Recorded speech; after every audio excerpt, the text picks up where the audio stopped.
And welcome to this week's edition of Into the Word. I am so glad that you are with us. We're working on our series, Tangible Evidence for an Intangible Faith. And today, we're going to look at Naboth's Winery. Ooh, little modern wording right vineyard, there. But yeah, close enough. and that's what we're going to get into. The reason why we're looking at Naboth's Winery and the reason why we know that it's there is because we actually found the wine press. Ooh. And in finding the wine press, that tells us where his vineyard was, because the wine press is carved into bedrock. That's where the winery or where the vineyard was, and gives a complete system. You'd be like, I'm not quite the wine connoisseur. So not I quite? know. No. Not quite? Not quite. When did you even start? What do you mean, not quite? I'm very particular when it comes to the grape juice that I like to drink. I love grape juice, and I love the mix of fruit juices. I am right there. I'm very picky about what I like. But when it comes to the fermented process and the fermentation process, I am very... Kind of ruins some of it for you, huh? I am a noob. Let's put it that way. Yeah. Like myself, I love the richness of... There are times I love the richness of the deep purple grapes. I don't like it. There are times... I said grapes, juice, I know. not... What I'm saying is I don't like the red and purple grapes. Okay. I prefer the very sharp green grapes. And there are times I love the sweetness of the green, and then you know how much I love peach juice. Oh, a peach and a white grape. And my favorite. That is something something I really, really enjoy. I enjoy a mix of tropical fruits and things like that when they put them into juice. You always got to get that lime in there for that nice punch in the mouth. And I always thought that when I reached this age of my life, one of the things I always wanted to be able to do, and when I say this age of my life, what I mean is a house without children. Well, that has currently reverted. Yeah, we'll talk about that in just a second.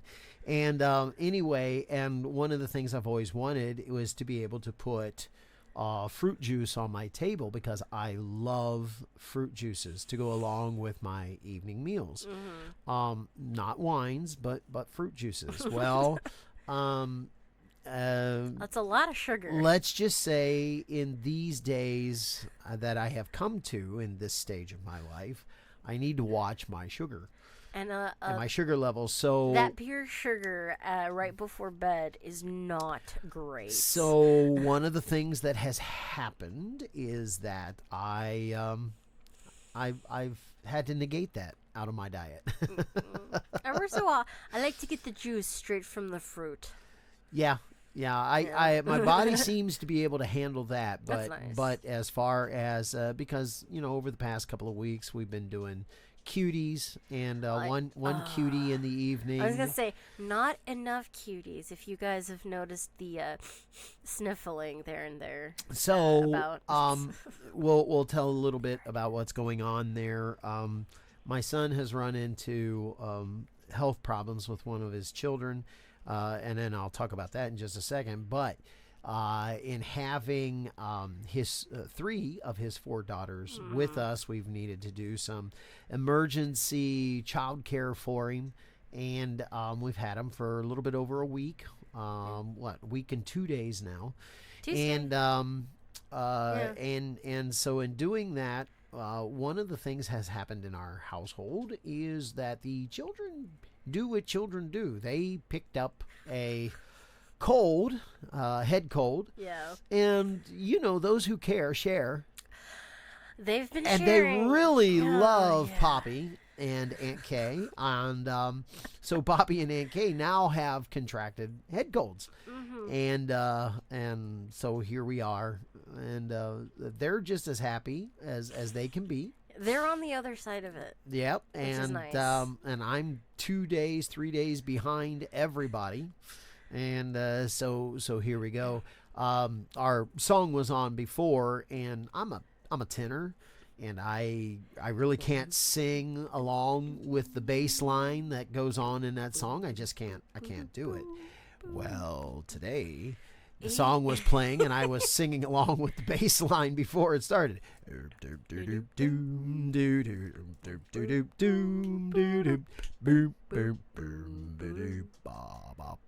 See, I can hit it, and I normally can't. And I normally can't do that. And it's like, okay.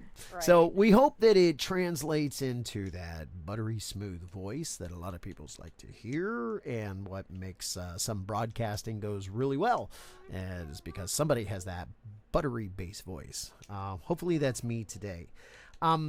Before we move on, let me just share with our crowd today, for those of you that are listening, and today's date is Thursday. We normally record on Tuesdays. Life is getting crammed right at the moment through the situation, and we just want to share with you because we very much covet your prayers. My granddaughter Natalie, a little over a week ago, has been diagnosed with leukemia, and we ask for your prayers. And this past week, they've already been very aggressive in treatment plans. They have actually all within 10 days, actually within 4 days of her being diagnosed, they had already started chemotherapy. But there keeps being little setbacks, and they were supposed to do it on an outpatient basis, and that's not able to be done. And so for the last 10 days, she has been in the hospital, and it is looking ever more like all of the chemotherapy and so forth is going to need to be done in-house, inpatient services, and she will be at the hospital for a long time. They're looking at 8 weeks. For the foreseeable future. Well, the chemo treatment is 8 weeks, and we're praying that she's currently in the PICU. We're praying that God will take the chemotherapy, and that this will be the need, and it will put her in remission, and that she will stay in remission for the 2 years, and then we can declare her cancer free, that there will not need to be further invasive treatments in order to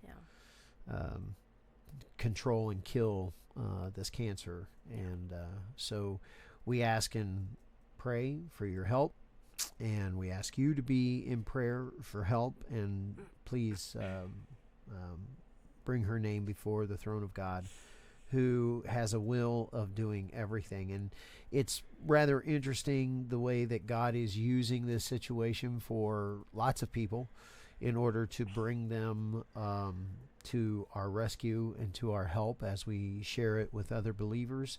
One of the folks from our church yesterday, we have a Wednesday night Zoom class that we do for discipleship.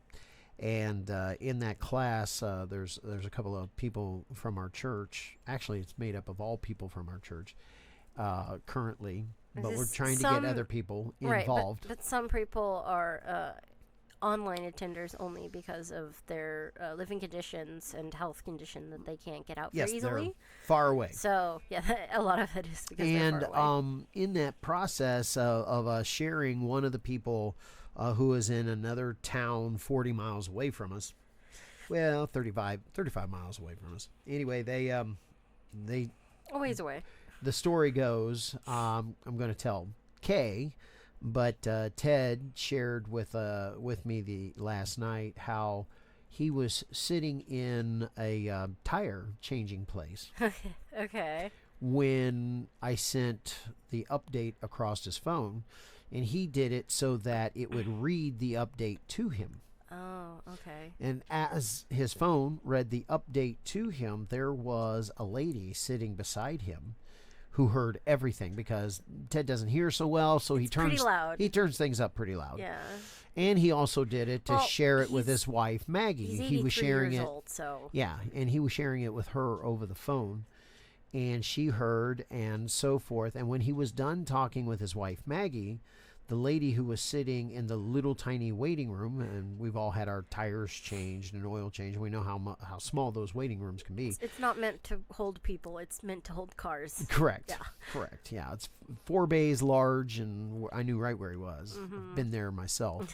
And anyway, so the lady turned around to him and she said, "Oh my goodness, can I pray with you?"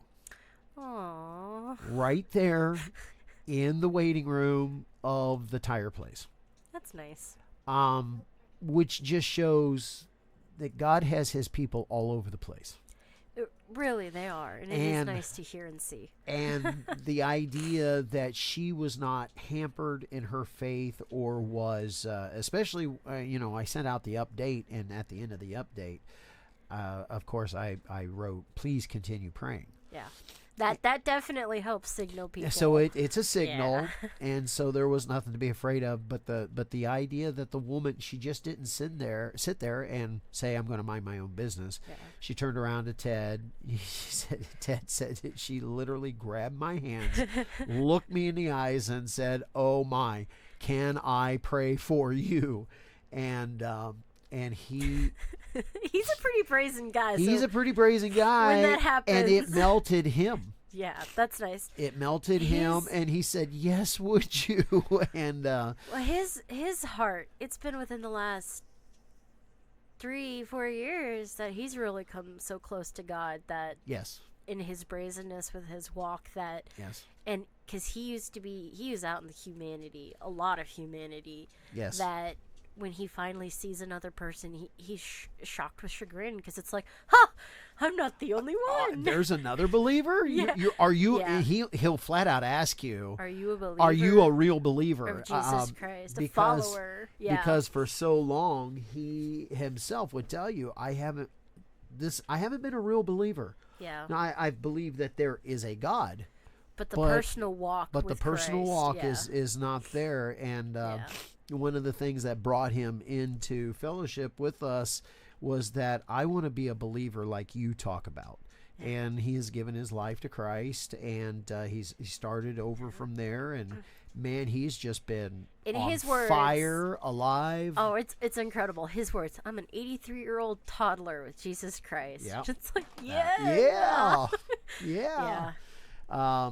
So it's great. And That's sweet. yeah, That's really sweet. and it blessed her. him. This and I'm hoping, just think of what God did to bring those two together At a tire shop. at that moment at a Yeah. tire shop, right? Yeah. So that's such a God thing. And so anyway, thank you, Lord, for what you're doing, and thank you, God, that there are more believers around than what we actually know. Yeah, there's a lot of fake going on, Oh, but we don't really know what the remnant of God really looks like, and that's a big deal. thinking of that remnant and all that, it to me is one of the biggest things that I'm gonna look forward to. In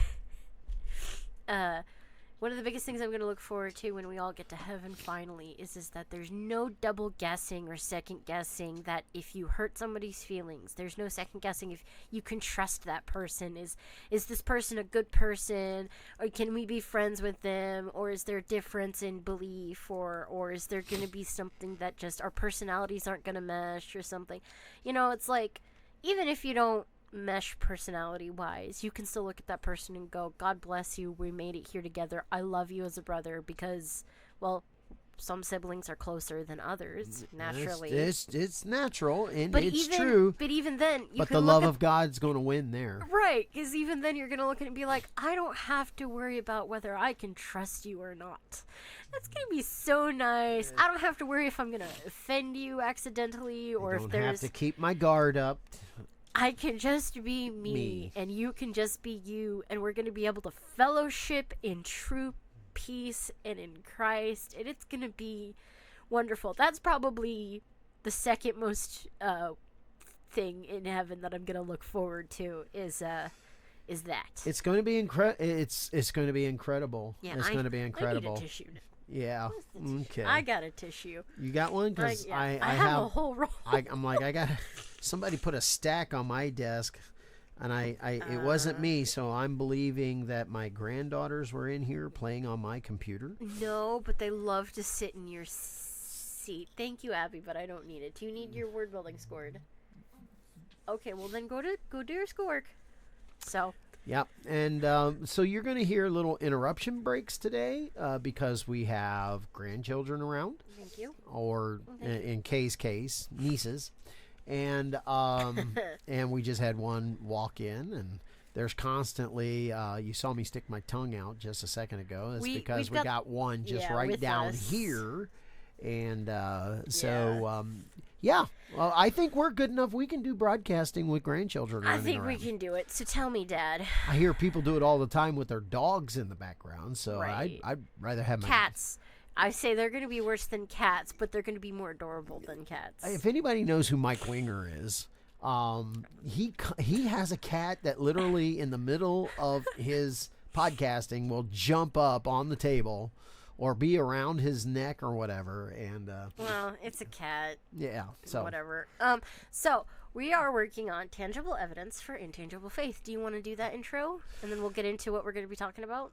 Here in just a second. Okay. Let me do that. Naboth's Winery and is what we're looking at, and of course the Bible records it as Naboth's Vineyard. So if anybody goes to do research on this, that's a really key word search to do things on is Naboth's Vineyard. But I moved it up to Naboth's Winery because what the tangible proof that God is going to give us is that we still have Naboth's Winery. Yeah, well, just the modern word for it. Yeah. We have the whole enchilada, and I'll tell you about the rest of it here in just a minute.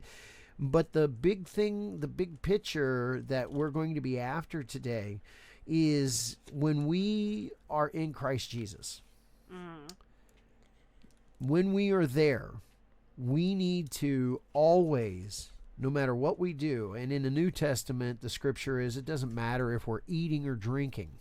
Do it all in the name of the Everything Lord that Jesus. we do is in the name of God. Giving thanks to so God in other words, where we want to go with this story is in all things we want to be operating underneath God's righteousness. Yeah. Personally and corporately.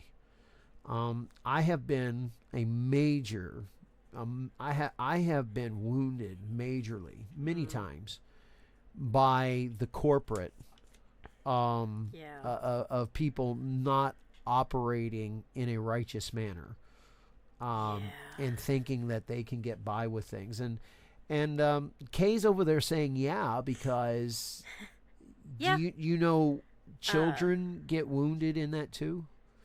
You know, when you go after dad, children have a tendency to become wounded. And one of the things that I thank the Lord for is that my children haven't become bitter, and I appreciate that. But we've worked through the bitterness. But it's Let's not put it that way. But it's not that they haven't had to do some work to get through it. Yeah, that's exactly where I was going with that. And there are a lot of preachers' kids, missionaries' kids. I'm gonna be very specific as the fact of, even if it's not you go after the dad or you go after the mom, or if the kid gets hurt, even if it's an adult child, the child of the person, whoever gets hurt, those around them are affected regardless of the situation.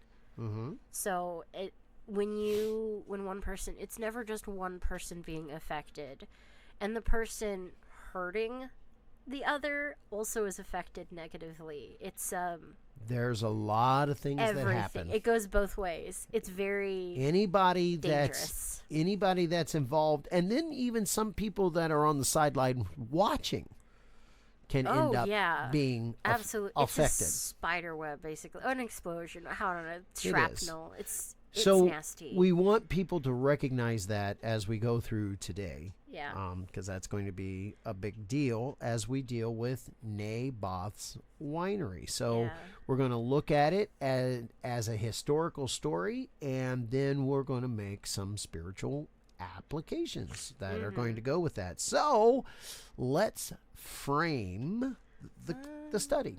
Oh, yay.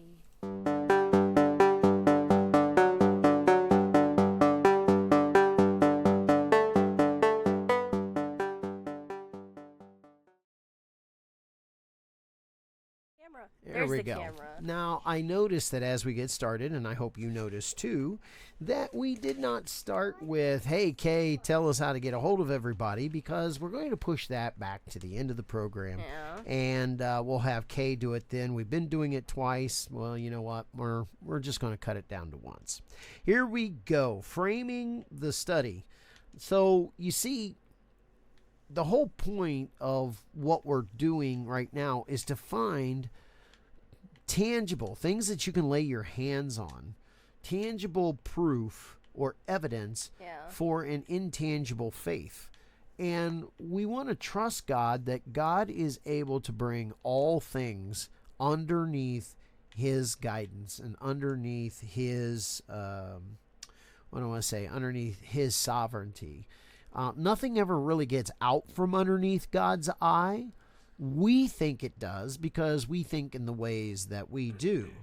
But we want to make sure and show through this history that we're about ready to go through, this historical story, we want to make sure that you see that God is in control. And then while we're there, I want to spend a little bit of time because the geographical location of where this archaeological find is has so many other historical, in fact, I'm not even going to get them all, but I'm going to go over 3 major historical things that are within the same region of where this particular story is going to happen. Right. Because I want you to see how historical the Bible is. We're going to visit the story, and then I want you to think, our people to think, that if God is that accurate right on the history, then you can have confidence in the other historical stories of all the things that happen in this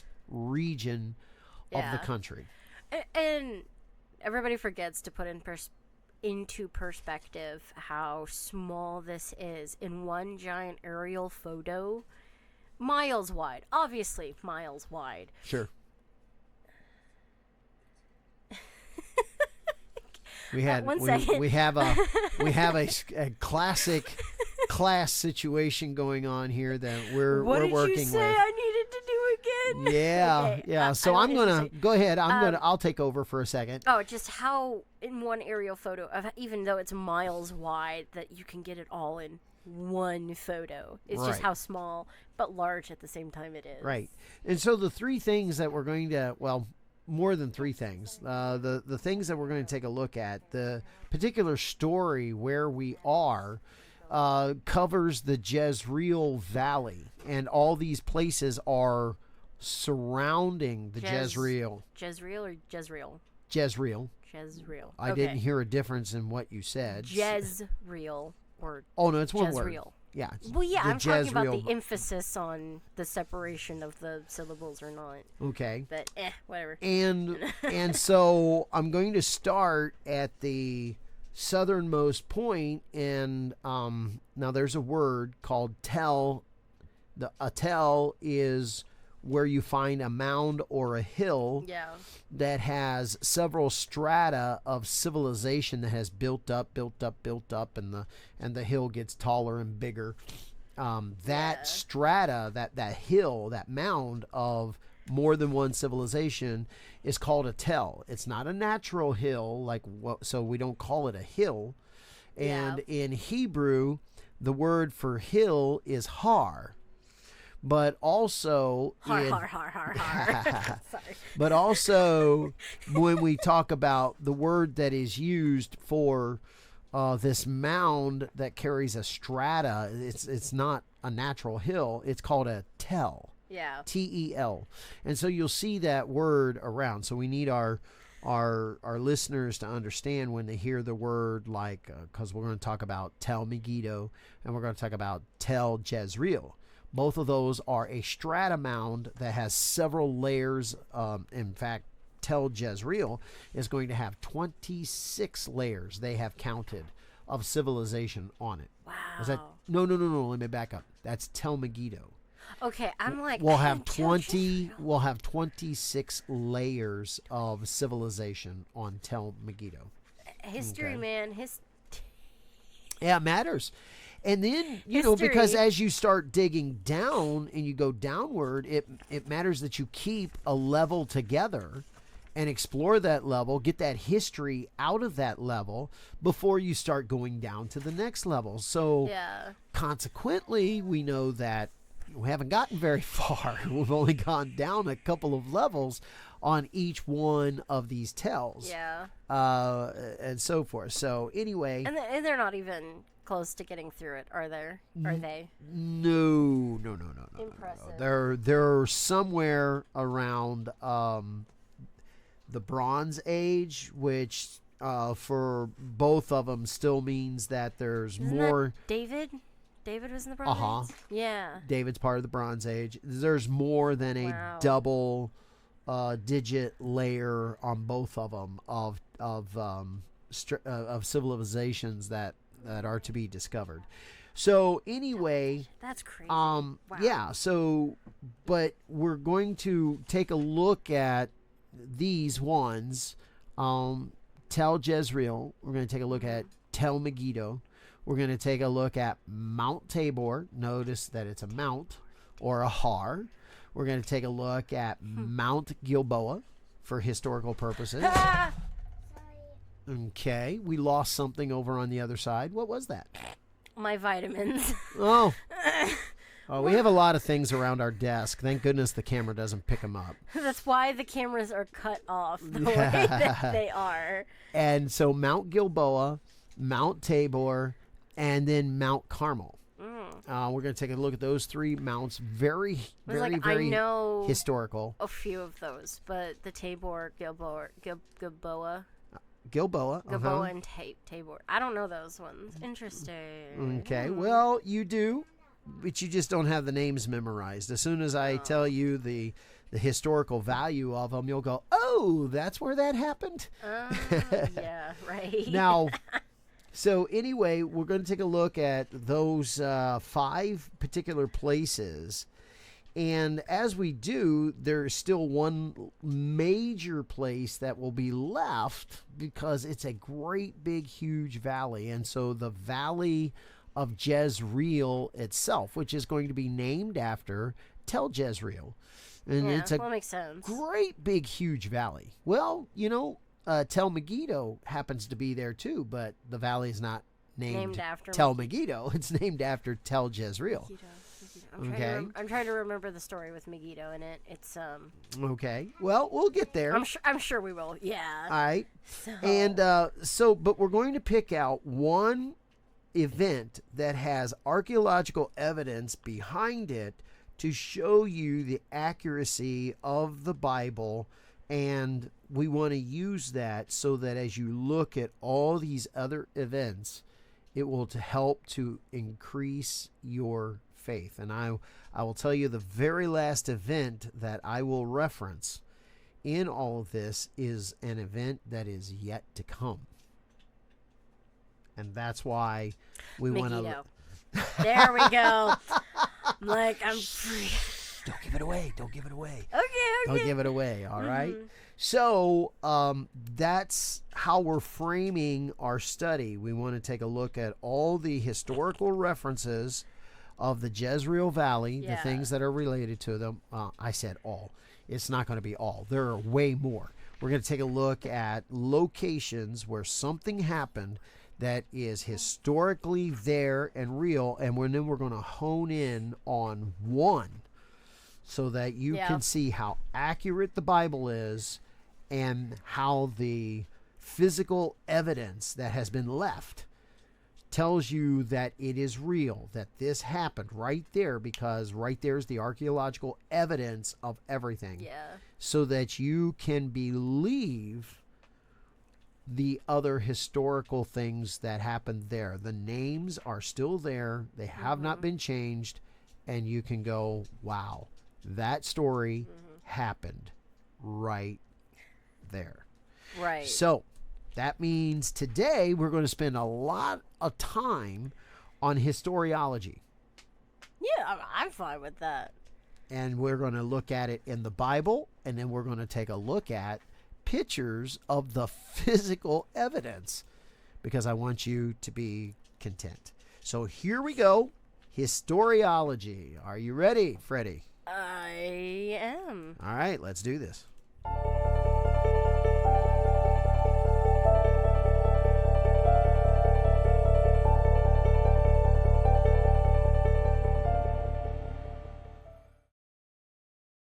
Right, historiology. Now, the first thing I want to give everybody a visual. Can we do that? Yeah. All right. I will So try. we want to go to google.com and we want all 5 of those things to appear on a map or something of that nature. So if you will go to google.com. Wow, that was bad. Yeah. Google.com/images and type in Mount Gilboa. I'm sure it's here you go, Charles. I gave you my notes, so I gave you the spelling. Hey, Dorothy. Okay. When you want to climb, it's this one. Mount Gilboa, Mount Tabor. Yeah. We're doing this all in one. Yes, separated by Okay. commas. All right.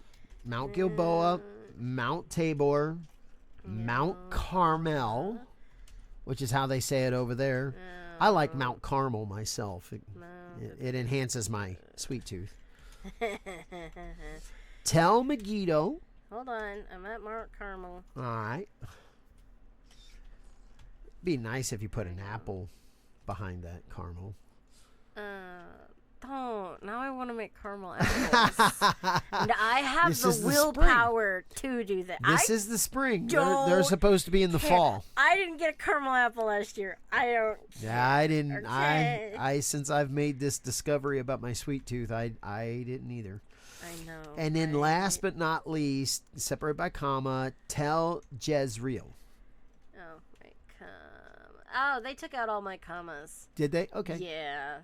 Okay. But Tel. we're going after pictures that have that in it. So for our listeners, notice she pulled up google.com/images because we want to go for an image. No, I haven't done the images yet. You have to do the.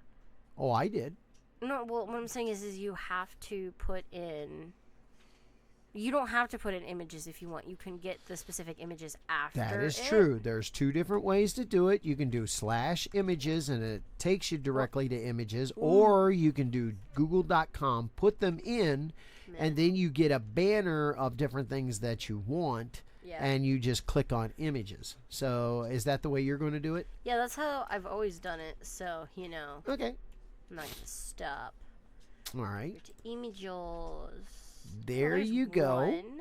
All right. So scroll down. Let's start with maps. Let's just do that. And This one? yep, that's the one. And if you can blow that map up and bring it over so that way we can show everybody. Now, Nope. this map is decent, but I am not sure of the accuracy of this map. Okay? And the reason why I say that is because if you can take your cursor and help everybody kind of figure out everything. And you see Gilboa down there at the very bottom? Yes. Okay. Hang on. There we go. I believe Gilboa should be a little more north of that. You can't move it, but... And then let everybody see, if you'll take your cursor and go around the tell of Jezreel. Sorry, a child scared me. The Jezreel. Well, there's Jezreel. Your cursor's by it right now. There? Yeah, Well, it doesn't say tell, but yeah. There's Jezreel.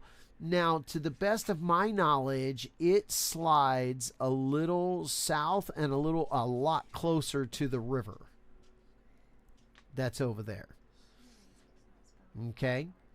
And then, if you look up... Oh, the river. Yeah, see the river? So it kind of slides down and a lot closer to not the river to the north of it, the river to the south of it. This river? Yes. Oh, that one. And slides a little bit more down that way. And then Mount Tabor, if you go up. There it is. I'm like, where Mount is Tabor. it? Now, it's my understanding that Mount Tabor goes a little bit more to the left and a little closer to Nazareth. Who grew up in Nazareth? Jesus did. There you go. If anybody heard that, do you want to get a little closer to the mic and say that? You know, my granddaughter, I can't believe... That's right. There she is. She knew it. She was in here. And then Mount Carmel... over to the far left, is my understanding that Mount Carmel might go a little more out towards the jut. Up here? Yeah, not at the very end of it, but almost halfway About between. Here? Yeah, about up in there. Okay. So that would make the map, to my understanding, how I have seen other maps, that would make this map a little bit more accurate to all of that. Yet there are some things that are very, very accurate on the map. Where Cana, Nazareth are, that's my understanding, those are trade routes, and that they sat right on the trade routes where both of those are. Yeah, that would make sense. Magdala and Gennesaret sat right on the lakes, and so did Capernaum. Yeah. They all sat right on the lake, Sea of Galilee. And that's where they are. Yeah. So you know, maybe the maps maybe the maps that I have looked at are more off, and this map is more accurate. You know. Well, as of 2016, that's what they've got going on here. But you never know, right? Right. Now, I will say this. If you look up at Capernaum, and I could be totally wrong, that shocks me. Yeah. Because it has been my understanding that Capernaum was on the other side of the lake. Yes. Still up toward the north, but... like here. But on that side of the lake. Yeah.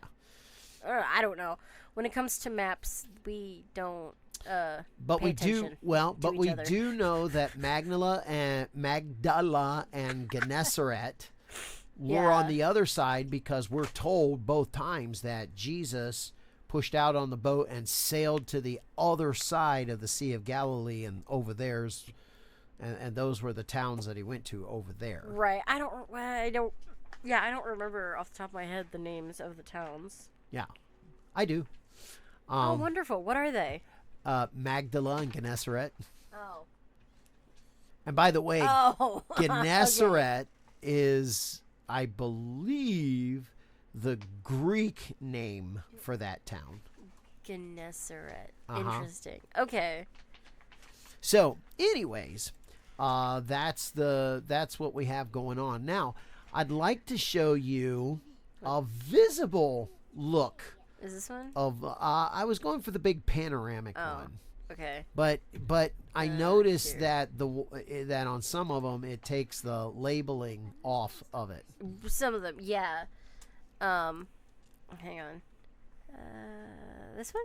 Yeah. Yeah. Now, on this one, to show it to I you, cut it you are. There you go. I cut it off. Yeah, you are. This is a view from Mount Mount Carmel. Oh, okay. So you are up to the northwest side, and you got Mount Mora, that is almost straight across from you.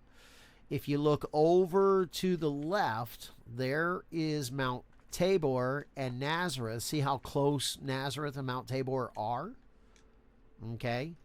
And then if you look down to the south, you will see Megiddo, and it's in this order: Megiddo, Jezreel, and Gilboa. Gilboa is just supposedly a little south of Jezreel, but I kind of thought that they were almost across from each other, down to the south and to that direction. Now, those hills are in a diagonal slide from northwest to a little bit of an angle to the southeast. But out in front of you is the Jezreel Valley. And that's one of the things I wanted to be able to show. What, is that this road right here? No. All that flat land in front of you. Over here. All of that. Because yes, Mount Mora, Mount Tabor. I want to say Moriah, and I know it's not Moriah. No, it's Mount Mora. Mora. That is, No, right? Those are hills and mountains out there in the distance, and of course you got a hazy look going on there. Yeah, it's natural. Okay, and you got Megiddo and Jezreel. Now, so if we can go back to the other map, let's just talk a little bit about the history of each one of those towns. I got rid of it, didn't I? Well, that's all right. You're in a place where you can go back to it. Yep, there we go. You can just click on it. Oh, what the? Hang on. Yeah, it's a thumbnail, and it'll only come up as a thumbnail. You got to open it up and then put it in. That is new. I never knew that was a... Oh. Didn't know that was a thing. Yeah, I learned that a long time ago when I accidentally was using the thumbnails instead of actually using the real pictures. That sucks. Yeah. Interesting, because it's like I know there's a reason why I always do it that way, and so I'm like, oh, why don't I change the way I do it? And then I realize maybe it's a good thing I'm doing it that way. Mm-hmm. So, yeah. All right, here we go. I'm going to start with the oldest in history, and then we'll move up the line in historical. Okay. I'm going to start with Mount Gilboa. That's the oldest. Record that we have? No, that has the oldest historical event. Oh, okay. And well, yeah, that's the oldest known. Never mind. Yeah. Nope, it's not the oldest known of something, Okay. but to what we're going to talk about, the oldest historical event started there. So we'll call it, for our purposes, our first event that I want to bring to your attention. Mount Gilboa is where the armies of Saul, they had the war out in the Jezreel Valley. But the Philistines chased the armies of Saul back to Mount Gilboa. And they're up in the mountains, and Saul's armies are being overwhelmed. And that's where we get that Saul looked at his sword bearer and said, "Run me through." And the sword bearer said, "I will not do that to the king." Doggone it, give me my own sword. And he falls on his own sword. And he falls on his own sword. No. That is at Mount Gilboa. Wow.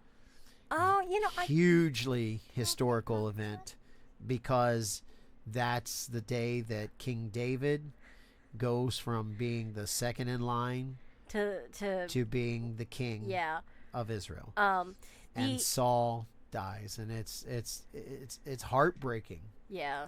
So I find that very interesting. Is because I do not remember the fact that it is on Mount Gilboa, but I do remember learning that in my schoolwork in social studies. Yeah. That was interesting. So right there it is in the Jezreel Valley. The next historical event is going to yin-yang you all the way across country up the river to Mount Carmel. You see Mount Carmel? There you go, everybody. And what happens on the top of Mount Carmel or Mount Carmel? You know? I want to say that's the Isaac. Nope. No. That's Mount Moriah. That's down in Jerusalem. That's Mount Moriah, the sacrifice. Yeah, of the goat. Okay. yeah. What's the next one? I'm trying to think of what happened on Mount Carmel.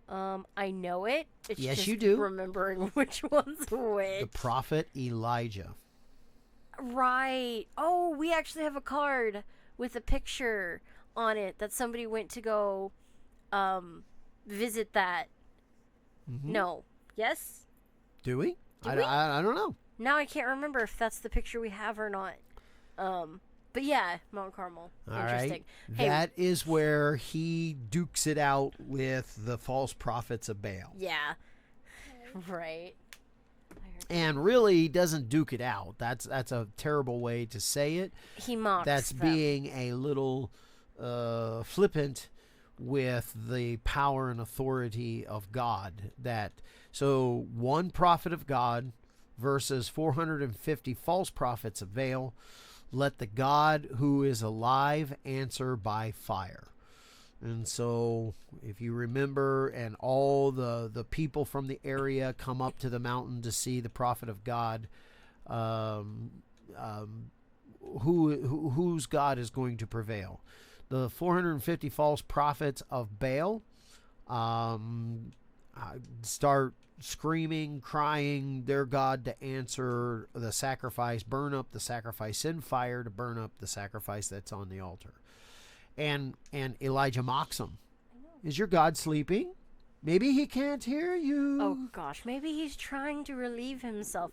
Somebody made a meme with a cat that's struggling to go to the bathroom, and it's like the false prophets of Baal trying to, call on him like, I'm pooping. Baal, shut up, I'm pooping.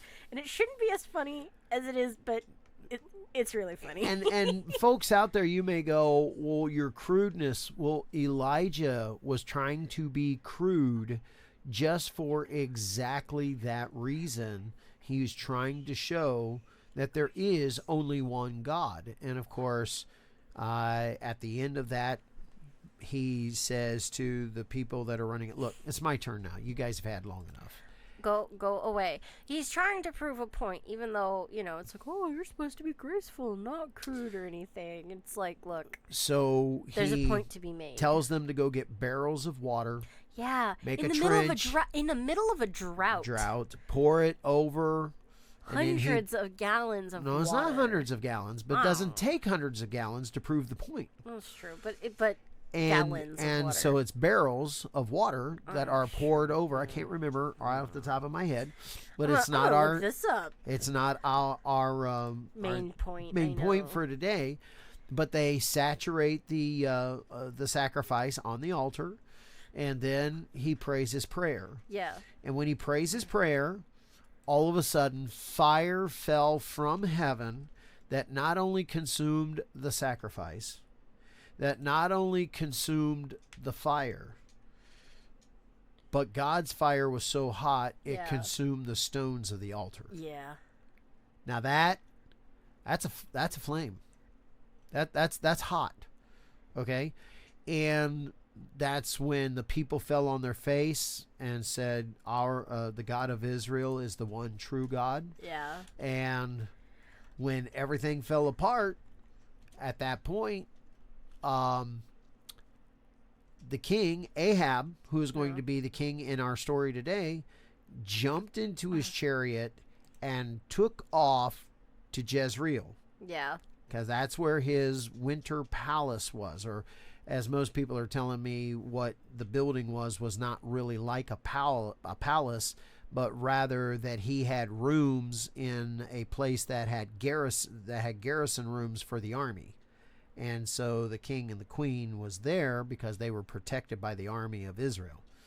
So that was their winter place, and they would be up there with the troops. So anyway, that's what we have going on there. If you bring back up the map, though, there's going to be something interesting that I'd like to show everybody. Yeah. So bring back up the map. Now, he started... By the way, it's fill 4 large jars, do it a third time. So you four so large it wasn't jars, barrels, it was jars. Fill but large jars with water, and they did it a 3 jar. times. A jar would be one of the clay pottery jars. So you see how large they are. Right, I'm not gonna say they're more than a gallon. Probably. But still, anyway, right. yeah, so much so that they're standing water in the middle of a drought, no less. Right. So he's got a point to prove. Okay. No mincing words. So there we are. We're over there at Mount Carmel. Now you see where Jezreel is. That's supposed to be roughly between 30 and 35 miles from Mount Carmel to Jezreel. Are you talking about when Elijah beats him? That's how small the land of Israel is. That is 35 miles. That's the distance from us to Plover. I'm like, wait, isn't that only just to Point? Yeah. My gosh. Yep. Now Point's 32, but it's roughly 35-ish. You said so 70 at 70 miles an hour when we go up the interstate, and it takes us roughly 28 minutes to get up there. Oh my gosh. Okay, that's the distance right there between us and Stevens Point, the city north of us. Oh my word. All right. Wow. So, Ahab takes off in his chariot when things fall apart after God just decimates the altar. Yeah.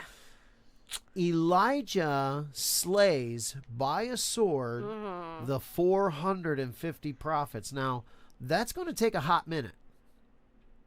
Okay, that's not just going to happen instantly. Well, it's not like he's cleaving them in two with, energies coming off. The Holy Spirit slicing off the sword, hitting like 10 guys at one time. That's not happening.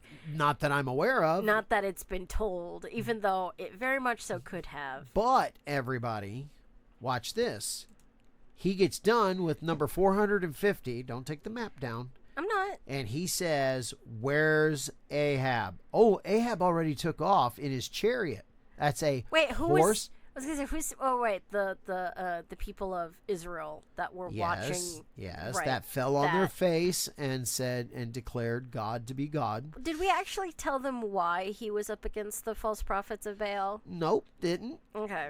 But I'm just we're giving you the location where it happened, and what I want everybody to see is that Elijah took off running after he already did. Most likely he would have, I don't know. He would just probably hopped with the main trade route. At first, sure. Yeah. And then cut across. Yeah. But he beats 30 to 35 miles. He beats the chariot back to Jezreel. And it is specifically in the scriptures. It says, "Now the wind of the Holy Spirit blew at his back, helping propel him there." Oh my gosh, it is, but it's so freaking amazing to hear about the different things Elijah and Elisha's done. It is. Now, our last historical spot is I want you to see where Nazareth is, and that Jesus is from the town of Nazareth, and we are in the area known as Galilee. And then immediately go to your east, and there is Mount Tabor. Now, I want you to think, with it being so close, I wonder how many times Jesus, as a young man, before he launched his ministry, went over there, because it's so close. It is. Went over there to go and pray and have quiet time. The reason why I suggest that is because Mount Tabor is also the place where Jesus took the 12 disciples, then went a little further with Peter, James, and John, and in the middle of the night, God sent Elijah. Was it in the middle of the night? God sent Elijah and yes, it was at night. Oh, interesting. Sent Elijah and Moses to talk to Jesus. And while he was talking and the three of them were together, they lit up. We call it the okay. Mount of Transfiguration. Right. Excuse And me. and it so gets Peter that Peter says, "Lord, let us build 3 tabernacles." And in other words, I thought it was tents. same thing. Tents and Oh. tabernacles are the same thing. Fair Can enough. be Right, okay. translated the same way. Okay. And while he was yet speaking, that's what the Bible says, a voice booms out of heaven that says, "This is my beloved son. He slapped him. Listen to him." Yeah. In other words, shut up, Peter. Shut up, you. It's Are you done with the map? And so that happens at Tabor. But the only reason, just a second, Okay. the only reason why I pull those together is because I wonder, before Jesus' ministry, since it was a place that Jesus went to get close to God, how many times do you think, we don't have any history, but look how close they are. I wonder how many times as a young man Jesus went over there on top of that mountain to have quiet time with God. It's interesting you say that, because God uses the top of mountains a lot of times to keep himself from destroying a lot of the other surrounding areas. And Sinai is one of them, where he's still physically there because he was there for so long that he took up it. But I wonder if the reason why he chooses specifically mountains is to keep his visible presence from scorching more of the earth. Well, I don't know. I don't know. You got something there. But we use that as a metaphorical statement about having mountaintop experiences.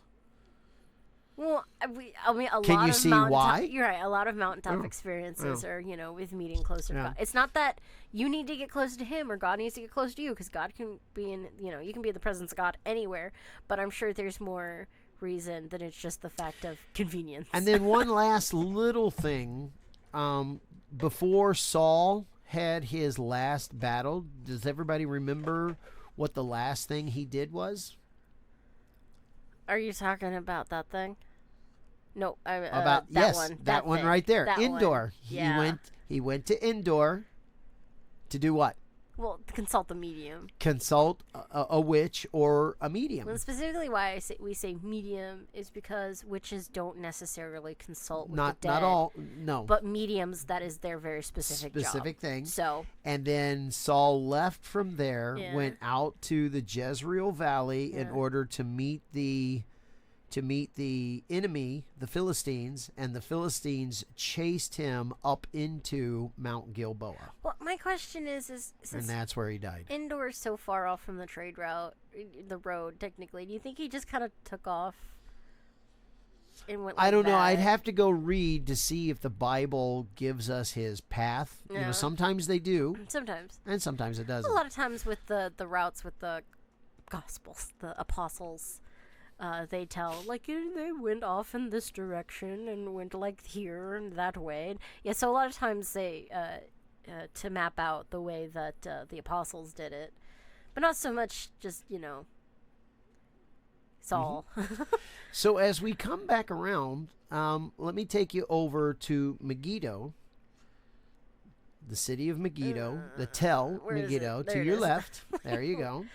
And it does sit on a trade route, as does Jezreel, which is where we're getting ready to go. And Megiddo, you go, what's so big about Megiddo? Megiddo is, outside of Megiddo is where a lot of battles have happened, and somebody said this. I have to look it up to make sure that it's true, that they're not just saying it. But the first battle recorded in the Bible was said to be at Megiddo.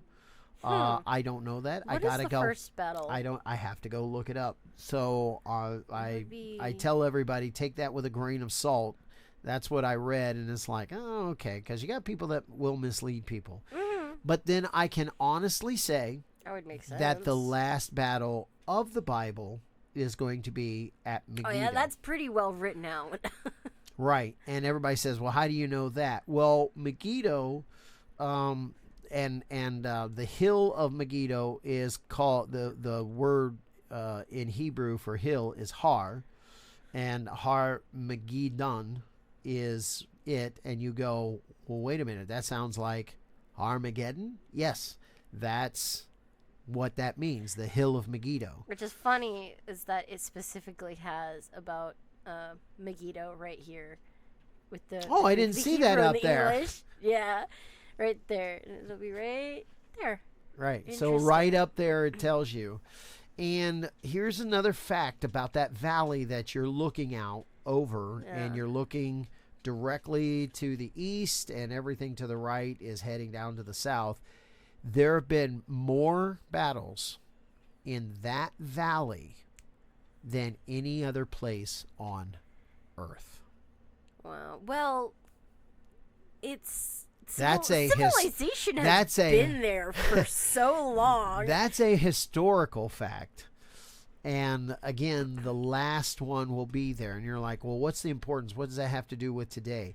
As we show you the tangible evidence of the historical facts of this area, I want everybody to realize that you can trust that if God says this is going to happen, it's going to happen. It's going to happen. And we want to show you the biblical accuracy. Yeah. So let's talk about this story that is given to us, and I'll give you the three main characters. Are you ready? Mm-hmm.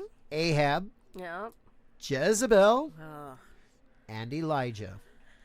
Oh, yeah. All right. And so we're going to start our reading, and we got quite a bit of reading here because I want you, this story is a fascinating story, and it's going to start in 1 Kings chapter 21.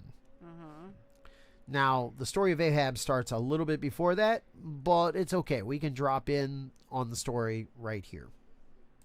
Yeah. Yeah. All right. Yeah. Yeah. Okay. Mutual, I'm sure. Yeah. That's that ticket. Yeah.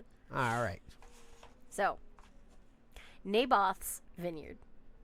Now, there was a man named Naboth from Jezreel who owned a vineyard in Jezreel beside the palace of King Ahab of Samaria.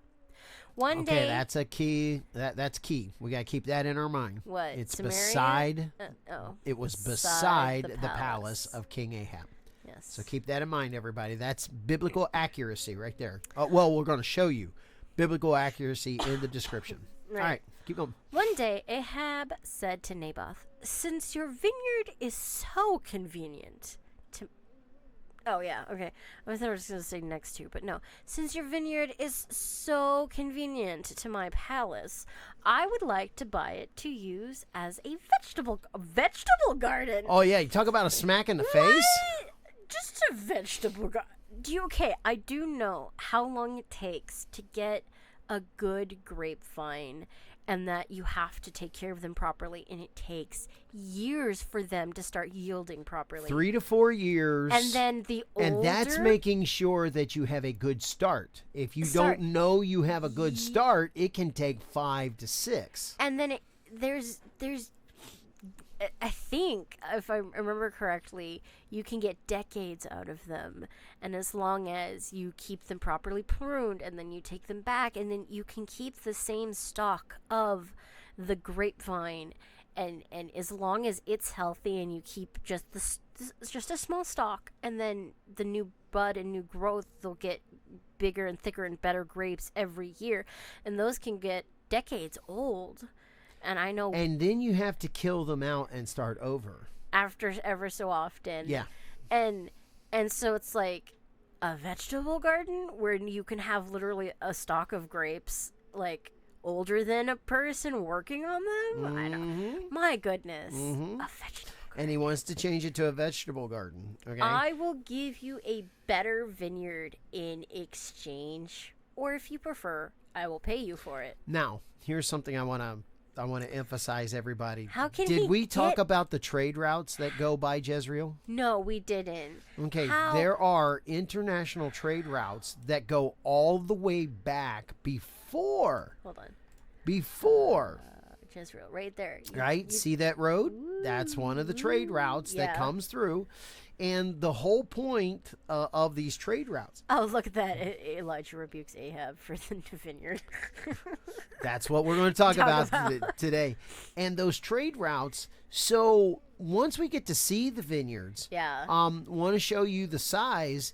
But since there are international trade routes and people of that's coming right by Jezreel, you do realize that Naboth has the ability to sell his wine to international traders. Basically, anybody who stops by on the road, and he's just right. So a freaking vegetable garden. I can't get over that. Hold on just a second. So now it's logical that if Naboth's vineyard was going to be any good, and you're selling to international people, you're going to be compared to grapes from other places. You're going to be compared to wine from other places.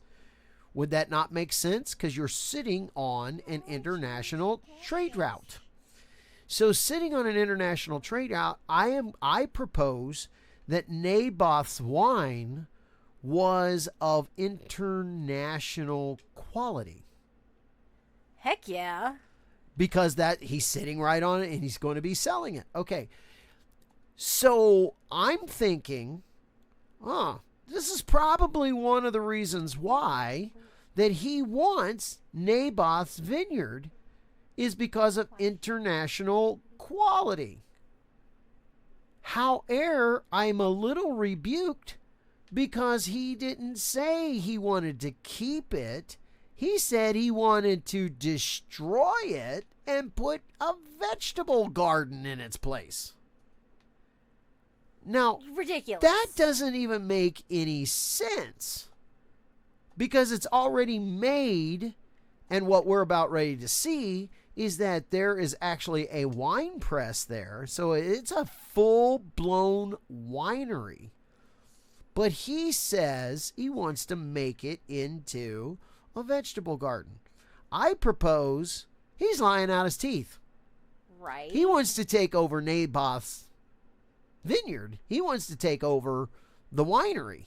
He wants it for himself. Right. And he doesn't want it because it grows good stuff. He wants it because it's already producing good wine. People aren't jealous. Don't do the hard work. People aren't jealous and are what is it when you desire something?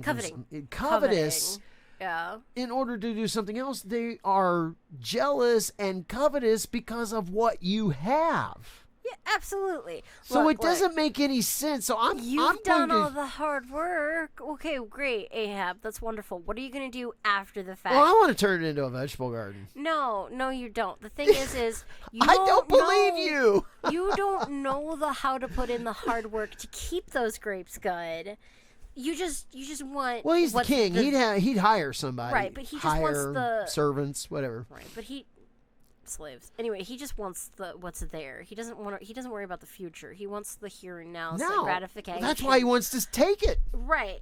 But the thing is in the very next statement they're going to tell you of why even if he did take it, it's going to turn into crap.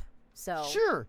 But I just want everybody to see that does it make any sense that I want your land to turn it into a vegetable garden when you already have now check this out, and you guys will see this coming up, that you're already raising good grapes, number one, and number two, you are already bottling and have a winery. You have it there, but I want it for vegetables.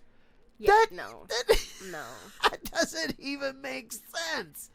And nobody's covetous over a vegetable garden. If you were raising awesome vegetables there.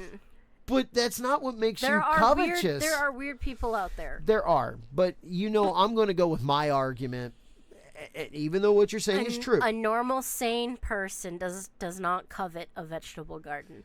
They would buy the vegetables out of the vegetable garden. Well, they could covet a vegetable garden if you were raising vegetables. But maybe. What makes you covetous is covetousness. Covetous. What makes you that way That word. is what is already going on. Right. Oh man, I want that. Yeah. Okay. Right.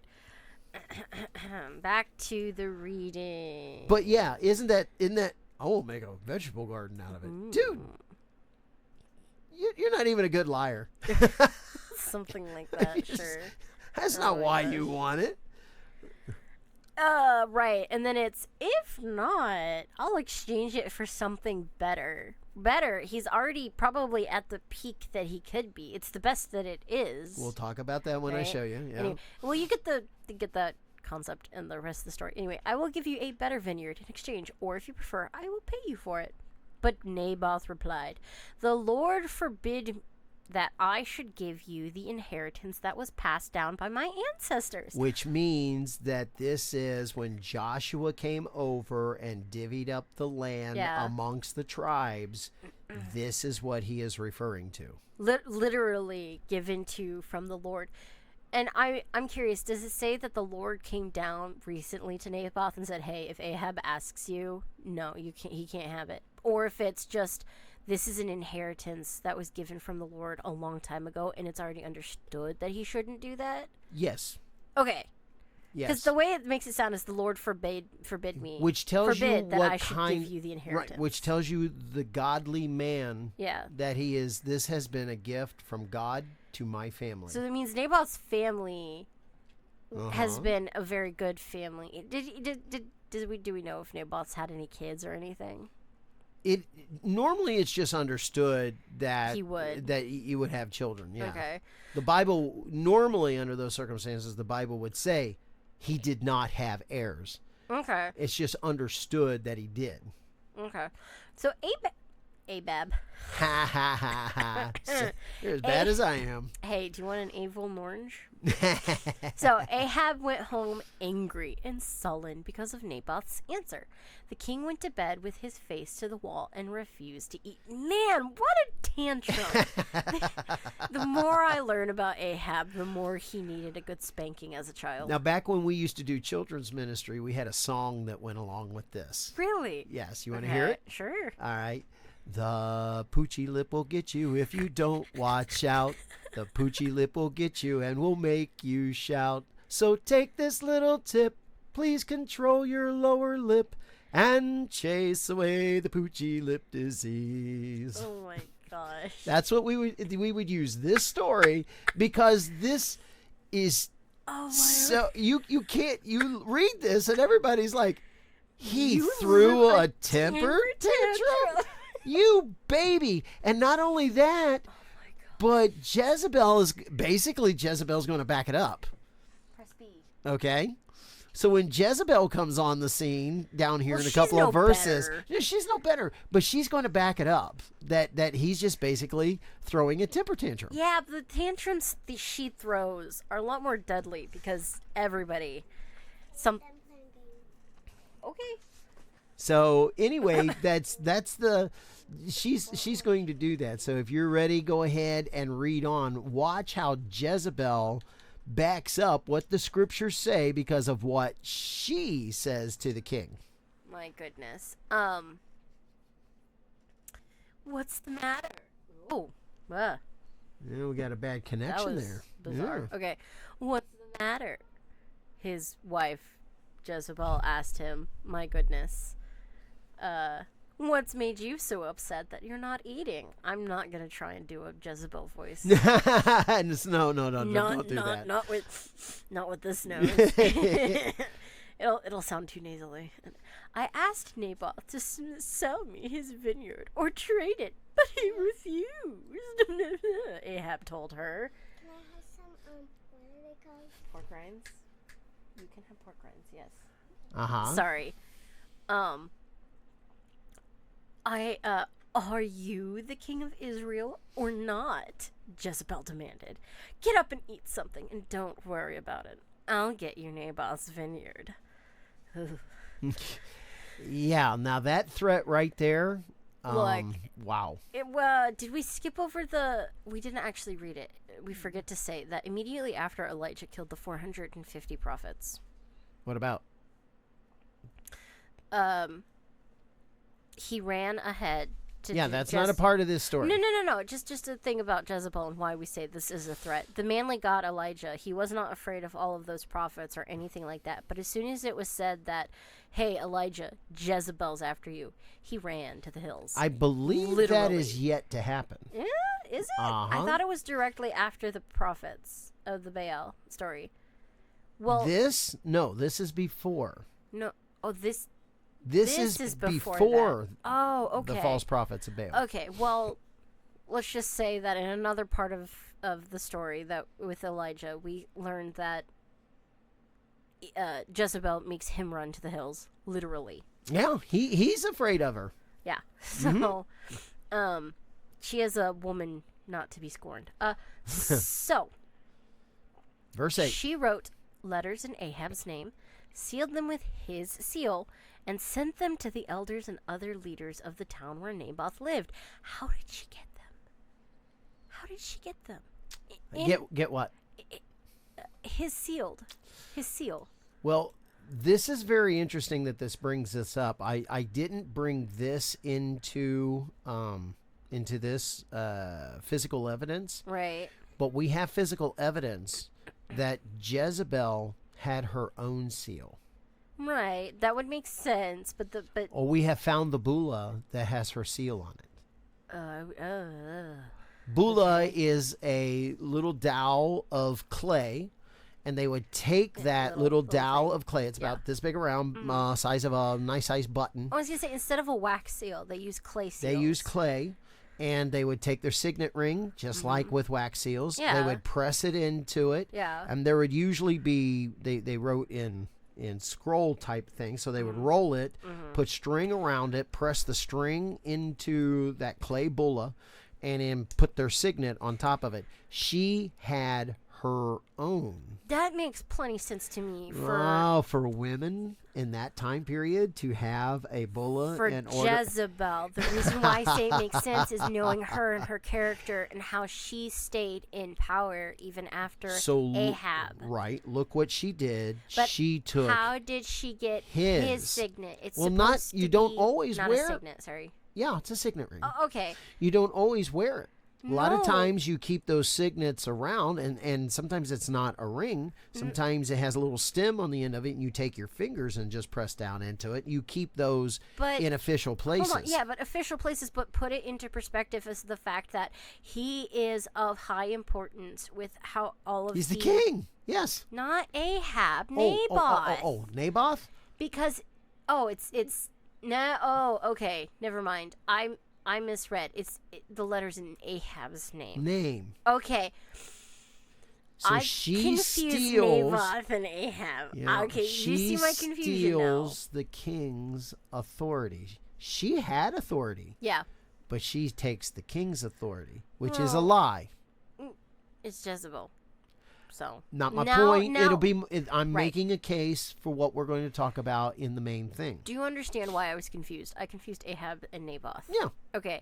we so got that out of the way. We're good. now I understand why you were trying to make a point, and I was not understanding your point. It's okay. Okay.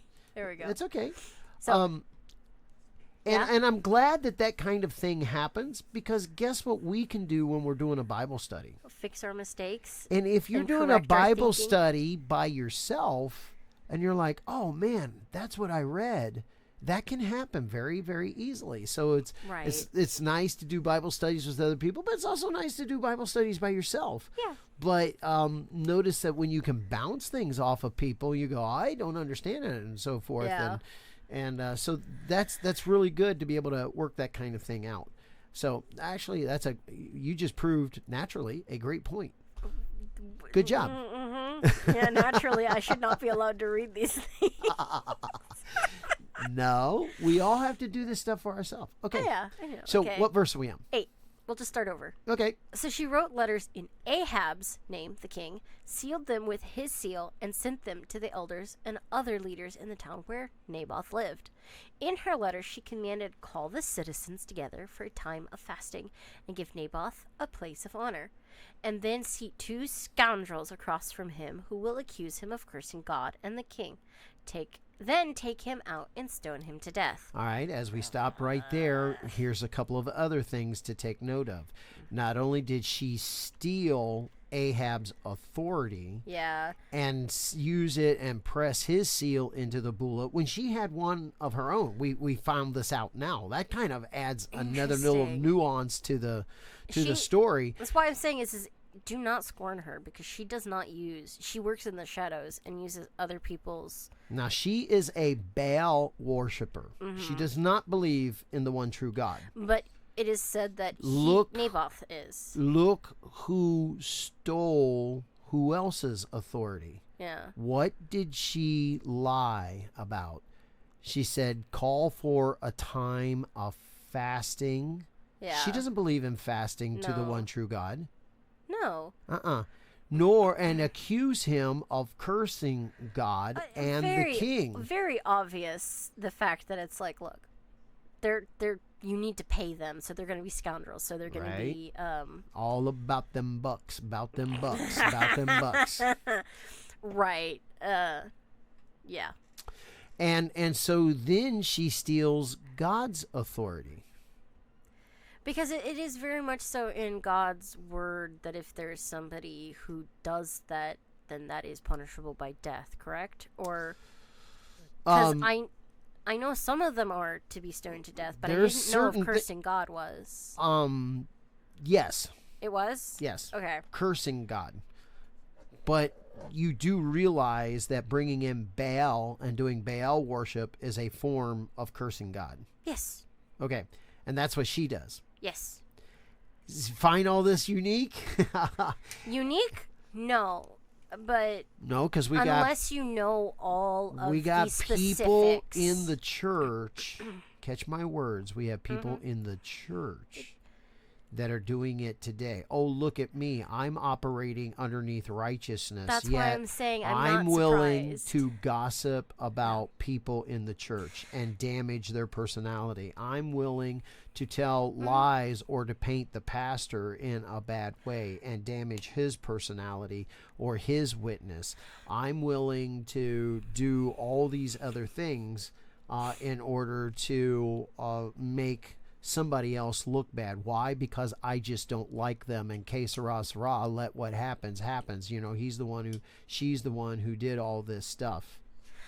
And that's why I say I'm not surprised, because it is still something that is done to this day, just as Dad just did a giant multiple examples. And a lot of times it's not just multiple people doing all those little things, it's usually one person doing all of it.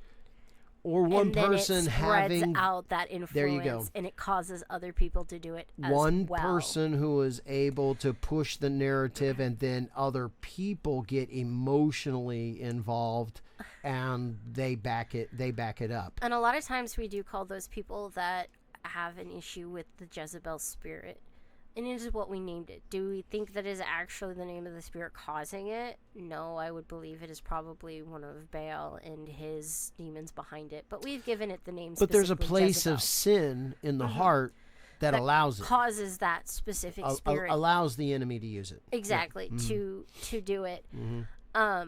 And because of that web of lies and influence that goes out, that's why when it does implode or explode, however you want to say it, the shrapnel causes hurt to everybody, especially even if you're just walking by it. Because if you're not in the web of influence of that spirit in the church of nowadays, you're still in the vicinity that when it does explode, it catches you, because you've been a person watching them, because you're like, oh, I'm not part of the clique in crowd with those people which are in the web of the influence of that spirit, which causes it. And by the time somebody tries to rip that spirit out of there to try and fix it, it very much so causes a lot of damage, because it's all connected together, which is why we call it a web. That is not specifically what we were going to talk about, though after this is done, I have put it to Dad if we wanted to do spiritual warfare, an episode on that. If you are interested in getting more into that kind of thing and how to properly do it, leave a comment down below if that is something you're interested in. If not, then maybe we'll kick the can down the road for sometime else to do it. Well, we got to get through our tangible evidence series, so Yes. we got about 5 more weeks with that. So Right. So, but if it is something you are interested in, do let us know. sure, Because it is very important, especially in this day and age, to know truly who our enemy is and how they work. And it is very, very concerning when you have the spiritual eyes to see it. And the only reason I say concerning and not scary is because whose authority do we stand on? Not our own. Which is something, if we stand on our own authority, we are to be scared If of you the are enemies. on your own, That is something to be terrified of. just like it says, you're on your own. Exactly. But when we stand in the authority of Christ, there is nothing to fear. But having the knowledge Right. of what to do is very important. Right. All right, let's get back to the story Yes. because so we just read the setup. Jezebel's scary. So we just read the setup, and let's see how this works out for them. So the elders and other town leaders followed the instructions Jezebel had written in the letters. They called for a fast and put Naboth as a prominent place before the people. Then the 2 scoundrels came and sat down across from him.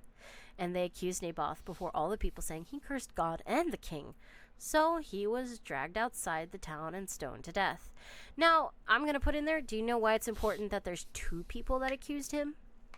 Because if it was just one person... Well, it's in Hebrew law. Yeah, it has to be more than one person to accuse them. It has to be in the mouth of 2 people. Yeah, to be proven correctly. Even though I'm sure there was tons of witnesses that said he didn't, but in the law, it needed to be 2 people or more. So here's the one thing that I wanted you to know. Look at the buildup. You see, she I sent the know. letter to 2 scoundrels. Verse 11, Did she- how many people were actually involved? hang on. Elders, to the elders and other leaders of the town. Not the scoundrels themselves. The leaders and the elders of the town got 2 scoundrels. Oh, okay. See, Yeah. now there you go. I misread that. So, But that's look even how worse, 'cause many all people- of the elders and leaders in the town did it to Naboth. They're Nobody stood up for the righteous man. just so. That just. Oh yeah, I've been in those shoes, I and it's know. like, well, nobody's going to stand up for me. Nobody's. My reputation. I've been righteous. Is anybody going to stand up for me? And but the thing is Naboth has his place of honor. I'm sure he has the greatest vineyard in heaven ever, and God has blessed him with even holier grapes because Well, he did as he was commanded. Let's get through the story 'Kay. all the way but at this Sorry. point, there's a lot of people who are going to say, God, that's not fair. Naboth was righteous, Yeah. and he had all of this, and this is one of the stories that's in the Bible, plus something that I have been involved with, that I hate this reasoning. Yeah. Oh, look at the amount of people that are against him. So? Surely that many people means that he did do something wrong, or can that many people be wrong? And the answer is, look at the scripture. Yeah. And the answer right, is yes. Right. And the same Yeah. thing currently about our government. When you read something in the government Oh, the and news. you get a lot of people that go, oh, that can't be right. Me and Dad were just talking about one for example, specifically in not anything to deal with biblical. Dad was telling me about this famous actress who they assumed was murdered, and they think her husband did it. And I went, that everybody thinks they did it, but they can't find any evidence. The reason why he has Okay. walked is because there is no evidence to There go you against go. him. Everyone thinks he did it, but there's no actual evidence. Okay, so he probably, and most actual factual thing is okay, he didn't do it. There's no evidence to say he did it, so why do you think he did it? But 30 years after it's over, the charges have come back up, and people have said, can they do charges on him now? And he's very, very old now. My thing is okay, like, whether he did it or not, is there any evidence? And that's the same for Naboth. There's just 2 people that said he did it, and all the leaders. Oh, but all the leaders said Agreed. yes, Oh, he he did must it, have. Can you imagine, just for a second, let's try to walk in Naboth's shoes, and No, I can. I know you can, and I hate having to do it because I've seen it done before, and it's like, no thanks. That is the loneliest place to be. I was gonna say the most horrendous type of feeling, like you're drowning or you're trying to scream and nobody can hear you, because no Yes. matter how much you try and protest it, yes, nothing's gonna change, because or to I've done declare your innocence. that. Right, I've looked at somebody and I've seen the look cross their eyes. It's, oh sure, I believe you, and yet you know that they're No, they just don't. doing it to cajole you. Cajole, right? Just put it to the back. You're like, oh sure, but they're backing away emotionally and mentally, and sometimes physically, and Yes. it's like, I'm literally trying to yell at you that, why won't you believe me? I've spent my entire life growing up with you. Why don't you believe me? Or Because I would believe you. Where's the evidence that I Right. have done anything unrighteous? Oh, two people have testified against you. But Yeah. where's their evidence? It's just their word. That's all that the law requires, is that two people testify against you. And that is where I'm literally yelling, terribly sorry, the fact that it's like, but even in the injustice that Naboth suffered in this earth, it does not matter, for he got his reward, and that is the more comforting half of it, is that even in his death, it didn't matter, because he was rewarded for his faithfulness in this life. Yeah. Yeah. And the very thing that I about 8 months ago, I was relieved of duty of being an executive director. And the director of the board came in, and the very first accusation, false accusation, that she made against me actually was not a false accusation.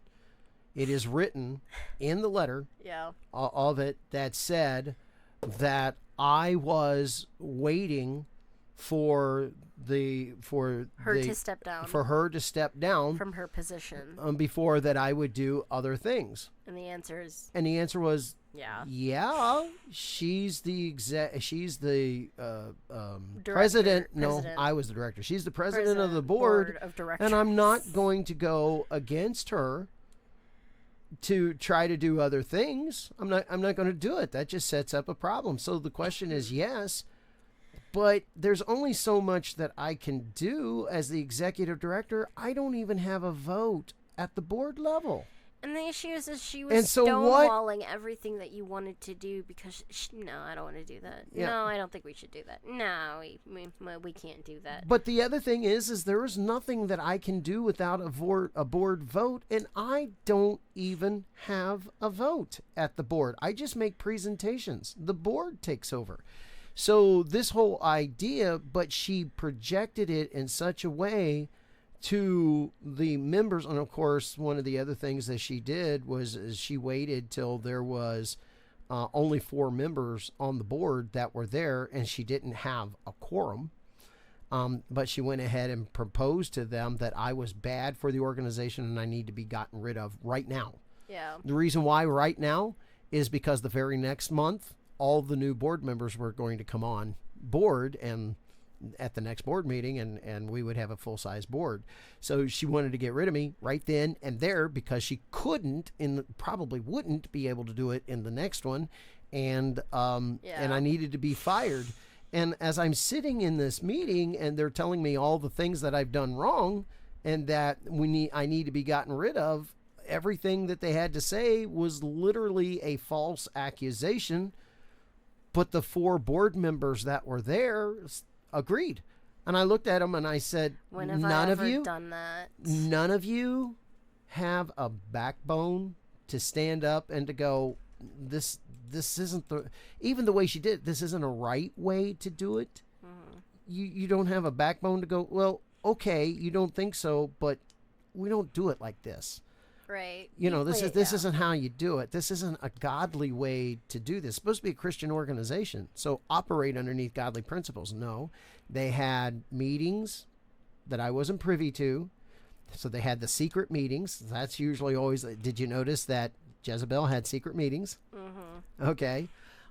She took authority that she didn't have. The president of the board, there was a written out policy of how to go about this. She totally negated the whole policy. She didn't do it. Can I say the proper irony is that they were so wanting the policy. They were so wanting to do it by the book first, until it comes to what they really wanted Until to it get came done. to what they wanted to do, and then they bypassed all the Right, policies and that were written in the book. The director, you as the director, needed to follow all of the policy and do it correctly the way that they had set the policy. Oh, I see what you mean. Yeah. Right. Well, same thing. They did it both ways, and when it comes to what they wanted to do, they didn't do I literally sat down, and as they were going through it, the same person who did my introduction to it, she, and I quote, went, "Oh, I mean, you don't have to do that if you don't want to. I'm sure it'll be fine. You're a nice young lady. You're not going to do any of those things." I still went through and read the handbook. You did not tell me that. No, I didn't, because as a director, I needed to know that. She did an internship for us, so somebody did that was onboarding. before the internship. This was as me being Oh, a the volunteer. volunteer. Oh, gotcha. Mhm. And I didn't think of it, and it just hit me to say something, because it's like, oh, it was fresh, we were new, hopefully everything was okay. And then by the time all the crap that started surfacing came about, I had totally forgotten about it, because, I'm nervous, I don't remember everything and process it until like way after the fact. And I mean, sure, it struck me weird, because I'm trying to be like, no, we need to do this properly. There's a reason why principles are written, and right? Then, policies are written. Right. And then I stop, and I'm used to people trying to like get me in a gotcha moment, being like, "Oh, you're so and so's daughter," so I'm kind of watching my P's and Q's a little bit more. The director's daughter. And so.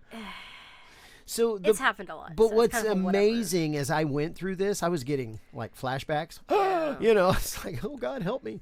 And because everywhere, all the principles that Jezebel went through is exactly what I went through. And the way that she got everybody to come on board with her, that's exactly what happened to me. I even have one person that was on the board at the time that I had a 12-year friendship with, that I got to come onto the board because I thought they were very good to be on the board, and I knew where they were, and we had done music ministry together, and that's one of the reasons why it's like, he's gonna be a good decision maker. Plus, he has a background in construction and has a background with business and all this kind of stuff. I think he'd be a good member. Plus, we have a friendship already, so it's going to be somebody who's going to be okay to work with. And that's what and probably he sat hurts at the table. most, Yes, he sat you're at the supposed to be a table, friend.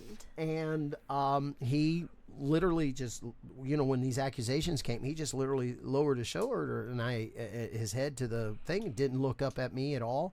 And I said, really, nobody has a backbone here to at least question what's going on. It's what you're supposed to do as a board member when somebody does this. Board members talk and hash these things out, and other board members. And I said, you don't have a backbone to be able to do that. Don't any of you see where this is wrong? And don't you know? Have you not read your handbook to know that there is a policy and a way to do this? And you guys, you're not doing it. Yeah. And so, and to some of our listeners, you're out there and you may go, well, why didn't you fight it? Why fight it? You really think after all that happened and me to try to fight it, take it to court, do you realize how messy that's going to get? The reason why he says specifically take it to court is he actually got a cease and desist letter, as in is that if he did not stop doing something that I never did. he never did. Yeah.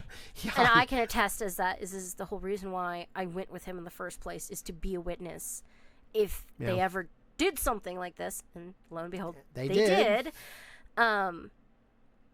Because there's been a long history of worst case scenario, do it, whether or not they did it or not. It's always the potential. And, proves us right is that they did it. And he could have fought them more than just the fact that they sent him a cease and desist out of false accusations and also wrongful termination. Yeah, but we'll leave that. It's not necessary. We'll just leave that at that. But Yeah. I just want to illustrate that we understand, and I just want you to know personally, I know for a fact that you can still be righteous and the whole world be against you. This idea that, oh, well, you know what, since there's so many... No, this is not prosperous gospel. I'm not prospering at all. But since all these people are against you, then where there's smoke, there must be fire.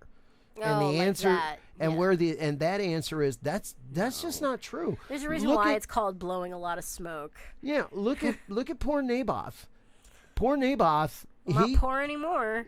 It was all against him. There was no one that stood for Naboth. I, at least, when I left, out of all my people who worked for me, of all the people who volunteered for me, everybody has treated me like a cancer, except for one fella.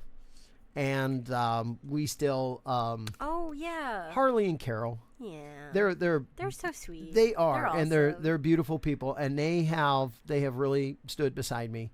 And they realize that we know, we see it, and well, they're the people who, bless their hearts, their ministry is cleaning, and I feel like people who clean are so underrated for what they do, and they're such beautiful people. Is that some of the dirtiest jobs, and same for Miss Jean. She likes to clean and is so appreciative because cleaning is such an essential part of a lot of what they do in mentality and in presentation. And for the people who clean, it's really important, and bless them for doing that. And but they see a lot because people don't pay attention to them, and so when they come in, they see a lot and nobody pays any mind, and so when they see it, they know. And bless them for seeing the truth and keeping to it. Sure. And some people may say, well, that was an organization. And yes, there was multi-churches in the organization. Naboth was the head of an organization. And none of the pastors that I worked with, none of them have come and expressed anything to me. Again, only two people out of all the people that I dealt with, and we're talking about 40, 50-ish people on a regular basis, and over 100 because of the amount of volunteers and so forth on another basis. I was in connection with a lot of people, and nobody has really, except for these two folks, Carol and Harley, and they're a husband and wife team, have come and said, yeah, we stand beside you, and we know that wasn't right. Naboth had nobody, and I was at a church for 18 years and pulled in a guy who seemed to have a call for preaching and so forth, and tried to get him involved in preaching and take him through so that he could after the fact. Hold on, credentials for we started before I left. And I'm saying hindsight's 50-50 after the fact. Yeah, that's true. Yeah. And we pulled him in and done tons of ministry with his children, other people, all this other kinds of stuff that we had done.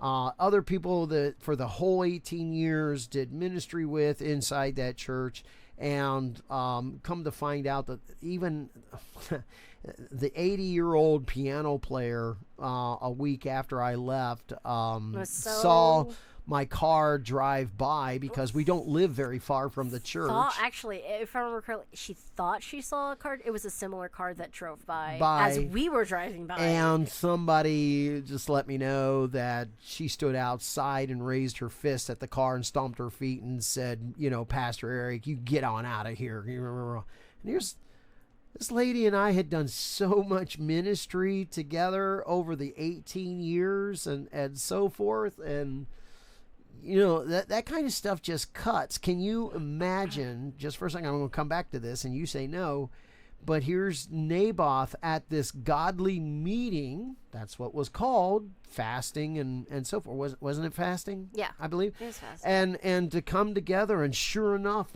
he is in for that, man. And as he is sitting there, all of a sudden 2 people accused him something. That came out of, where did that come from? Where's this accusation coming from? And as the leaders and the elders of the village they just went in and they go, oh, we've got, listen, watch these 2 guys right here. And these 2 guys stood up and they backed themselves up. But that's not true. That's not true. That's it. You have cursed God, and these guys have seen you to do that, and the king, and you are liable to death. And they drug him out. Can you imagine dragging him out? He's kicking and he's screaming. It's not true. It's not true. And they end his life. And like I said, there's going to be people here that's going to say, that's not fair. Well, let me tell you, I've stood at that spot. I haven't been killed. Well, you're also... But I have been fired, and I have been relieved of jobs, and it wasn't true. Yeah. It affected my ability to raise money. It affected my ability to take care of my family. But I will tell you this, every one of those times, you want to know how I know that I was in a righteous position? God took care of me, took care of my bills. It's awesome how that works, that if you're righteous in God's eyes, God will take care of you. Yeah. But I want to tell you, it's a lonely spot when all the rest of the world looks at you and goes, well, nobody stood for you, so obviously it must be true. And I'm here to tell you by the scripture that is not true. Yeah. That is part of the ungodly deception that many people went through. Yeah. And a lot of people still are going through it. Let's put it that way. And I'm not saying no that I can't imagine. I'm saying no, I don't want to imagine. Right. I get what you're saying. So, this is definitely not, I think, what we were supposed to talk about. But it's definitely a good lesson to remember, is just that it's going to hurt like a son of a gun, and it'll keep hurting because life isn't fair. No. But then again, I hear that if life was completely fair, then Jesus wouldn't be hanging up on that cross. We would. Right. Now, let me just say this before we go on, and we need to get back into the story and get it moving forward. Yeah, yes.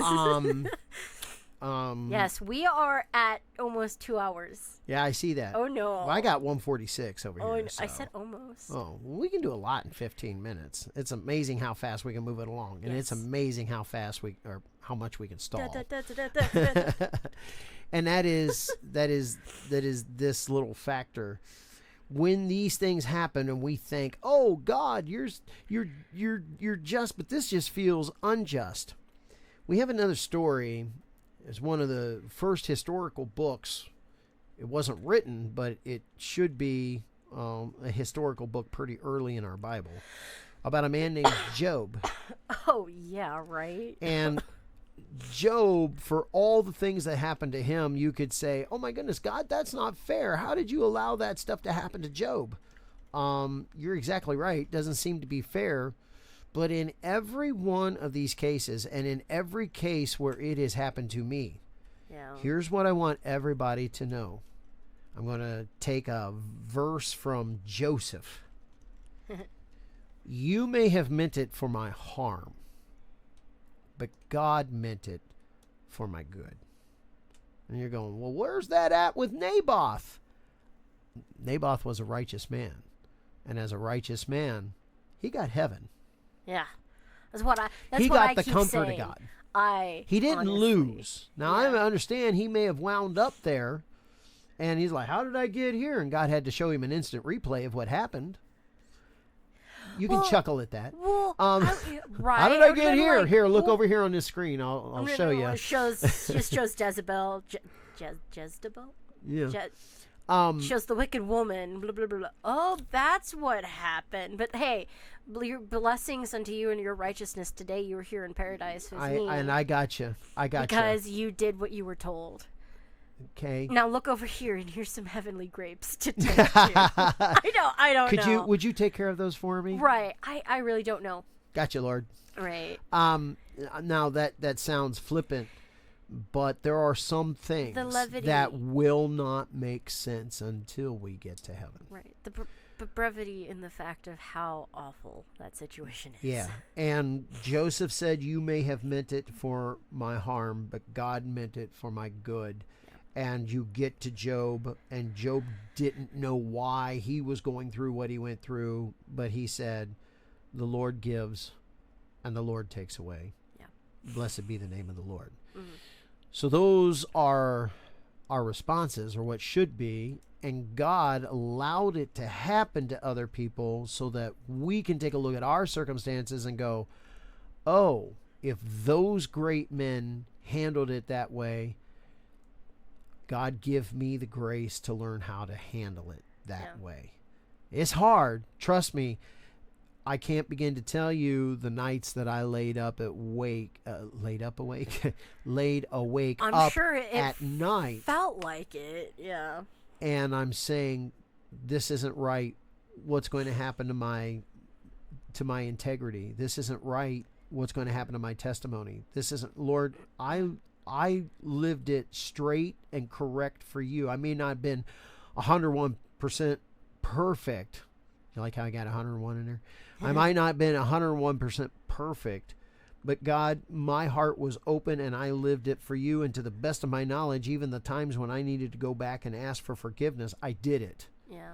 And I ate it and I humbled myself. And Lord, so why now? Why did you allow this to happen? And God has used every one of those circumstances in order to shape me. Yeah. Did it hurt? Oh, you betcha. Was it second Peter? I think it was. No, I don't remember.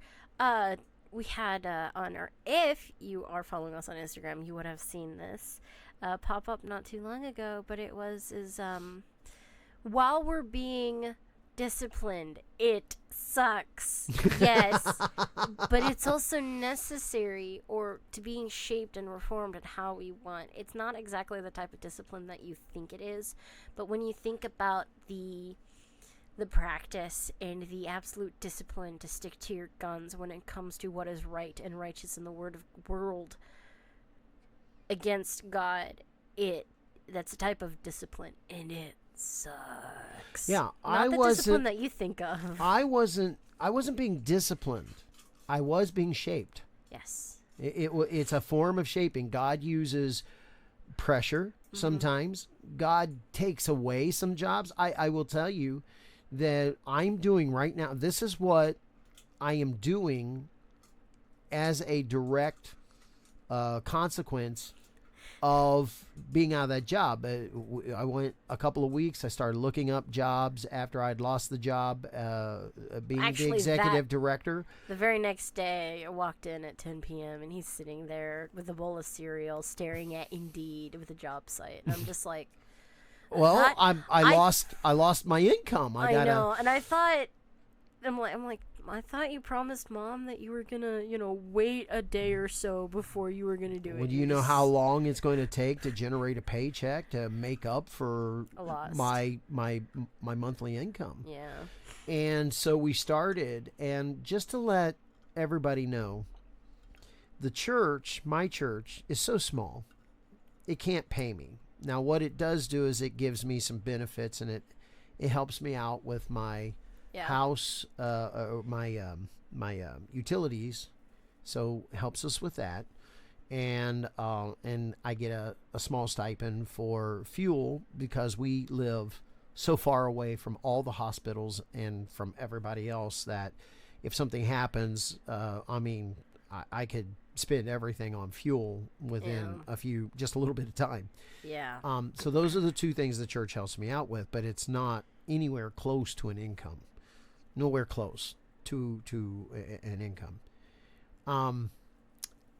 So yes, I do. For those of you that know, I do substitute teaching, but I don't do it every day.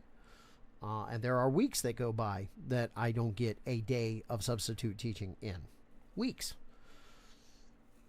But I am here to testify to you that for the most part, I still have, the day that I was fired, the amount of money that was sitting in savings, I still have that because God has provided. Yes. I feel like we need to change the name Of this. It's not just about Naboth's winery. well, this is very much to Yeah. the main thing. Yeah. Okay. So, we'll keep going. Are you ready? Let's finish this story. So Naboth has been drug out and stoned Yeah. off of the wicked Queen Jezebel. Yeah. In the name of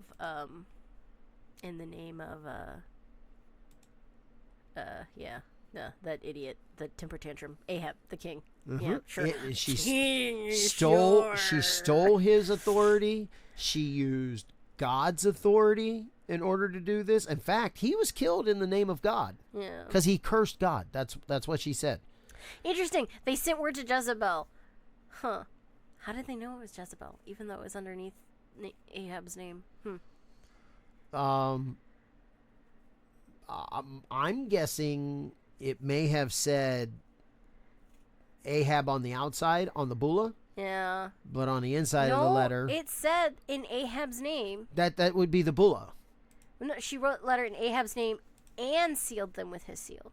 That would be that. Well, okay. Maybe there was more instructions about when you've done this, go tell Jezebel or something. I don't know. So, in other words, something verbally was said, but nothing written down. Yeah, let's put it that way. Let's Okay. go that way. All right. So they followed the instructions. He was dragged outside, put to death. The town leaders then sent word to Jezebel, Naboth has been stoned to death.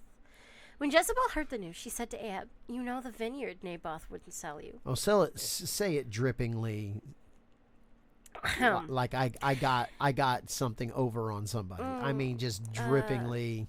Oh, dear king, you know the vineyard Naboth wouldn't sell you.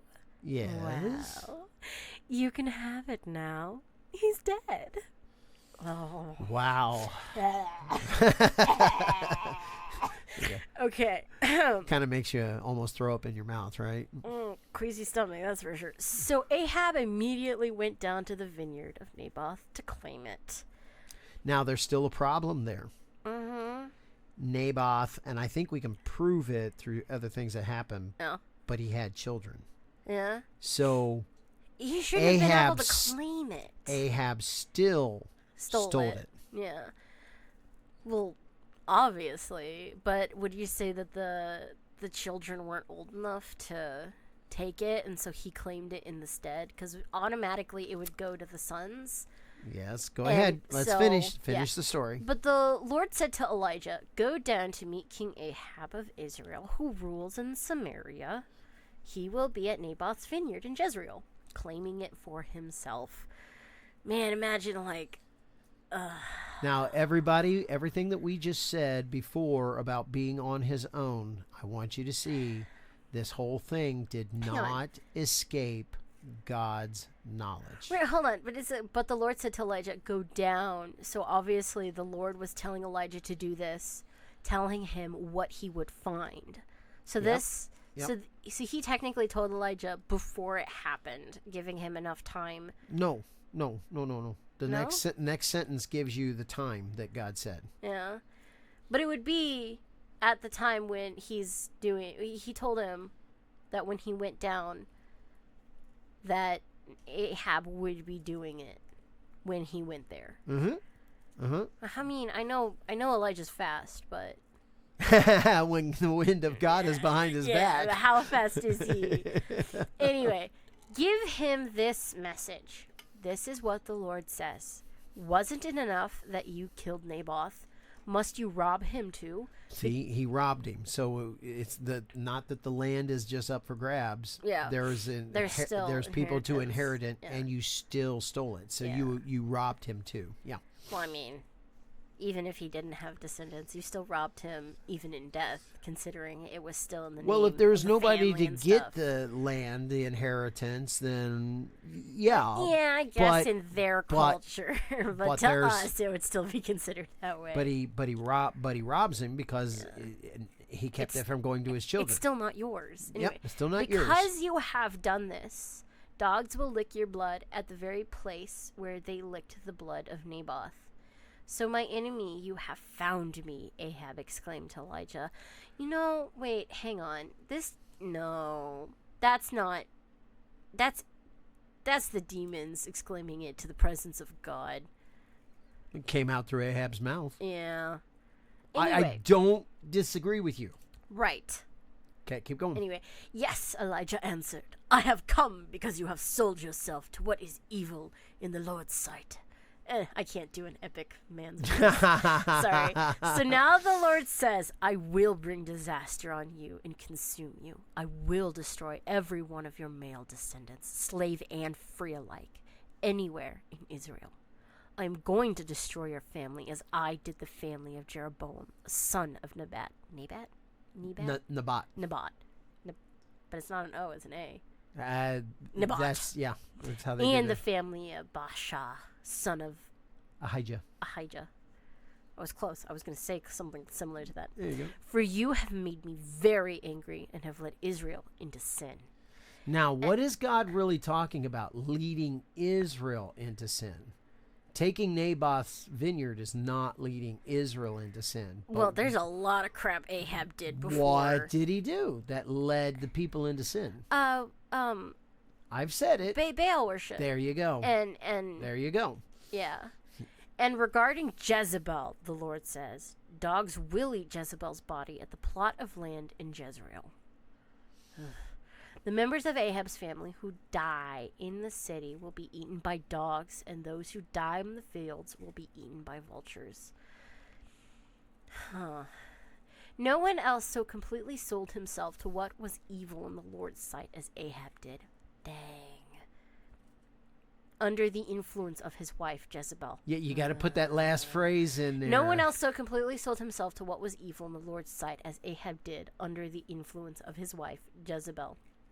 You see his cause? His worst outrage. She owned him. She owned him. His worst outrage was worshiping idols, just as the Amorites had done, the people whom the Lord had driven out from the land ahead of the Israelites. Wouldn't that be Jericho? No. No. The Amorites. Yeah. Yeah. I don't. Okay. Anyway, I don't know, but okay. But when Ahab heard this message, he tore his clothing, dressed in burlap, and fasted. He even slept in burlap and went about in deep mourning. So what did he know about the Lord? Enough that he knew how to repent. Yeah. And yet he still did what he And wanted. yet he was spineless. Of course he was. Yeah. Okay. Then another message from the Lord came to Elijah. Do you see how Ahab has humbled himself before me? Because he has done this, I will not do what I promised during his lifetime. It will happen to his sons. I will destroy his dynasty. I mean, the Lord's not going to go back on his promise that he's going to destroy all of his descendants. But he's going to do it at a later date. I'm just going to give you time. That's all God said here. I'm just going to give you time. So I was planning on doing it tomorrow. I'm not going to do it tomorrow. Yeah.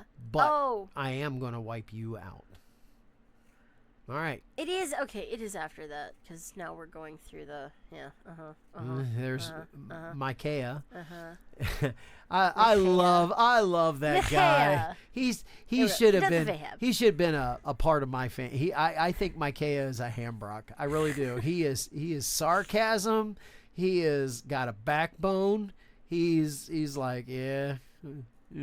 He also that mouth also got him in trouble. It did. He got punched in it too. The death of Ahab. So King Ahab of Israel and King Jehoshaphat of Judah. Don't forget the SH, Jehoshaphat. Oh, it just said Jehoshaphat. Yeah, it's Jehoshaphat. Trying to just say it like like Sean Connery. Jehoshaphat. Jehoshaphat.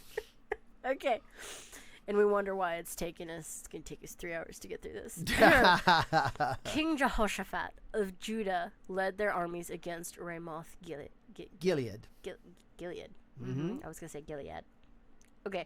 The king of Israel said to Jehoshaphat, as we go into battle, I will disguise myself so no one will recognize me, but you wear your royal robes. So the king of Israel described Yes, he did. disguised himself, and they went into battle. Now, think about that for just a second. Is like two kings wearing their kingly garments, and one king says to the other, which makes me think that Jehoshaphat is like, didn't see this coming. You know, like, wait a minute, What? I'm going to dress this way. You dress like a king, but I'm going to dress like this, And so. the question is you're setting me up to be the Dude, target to die?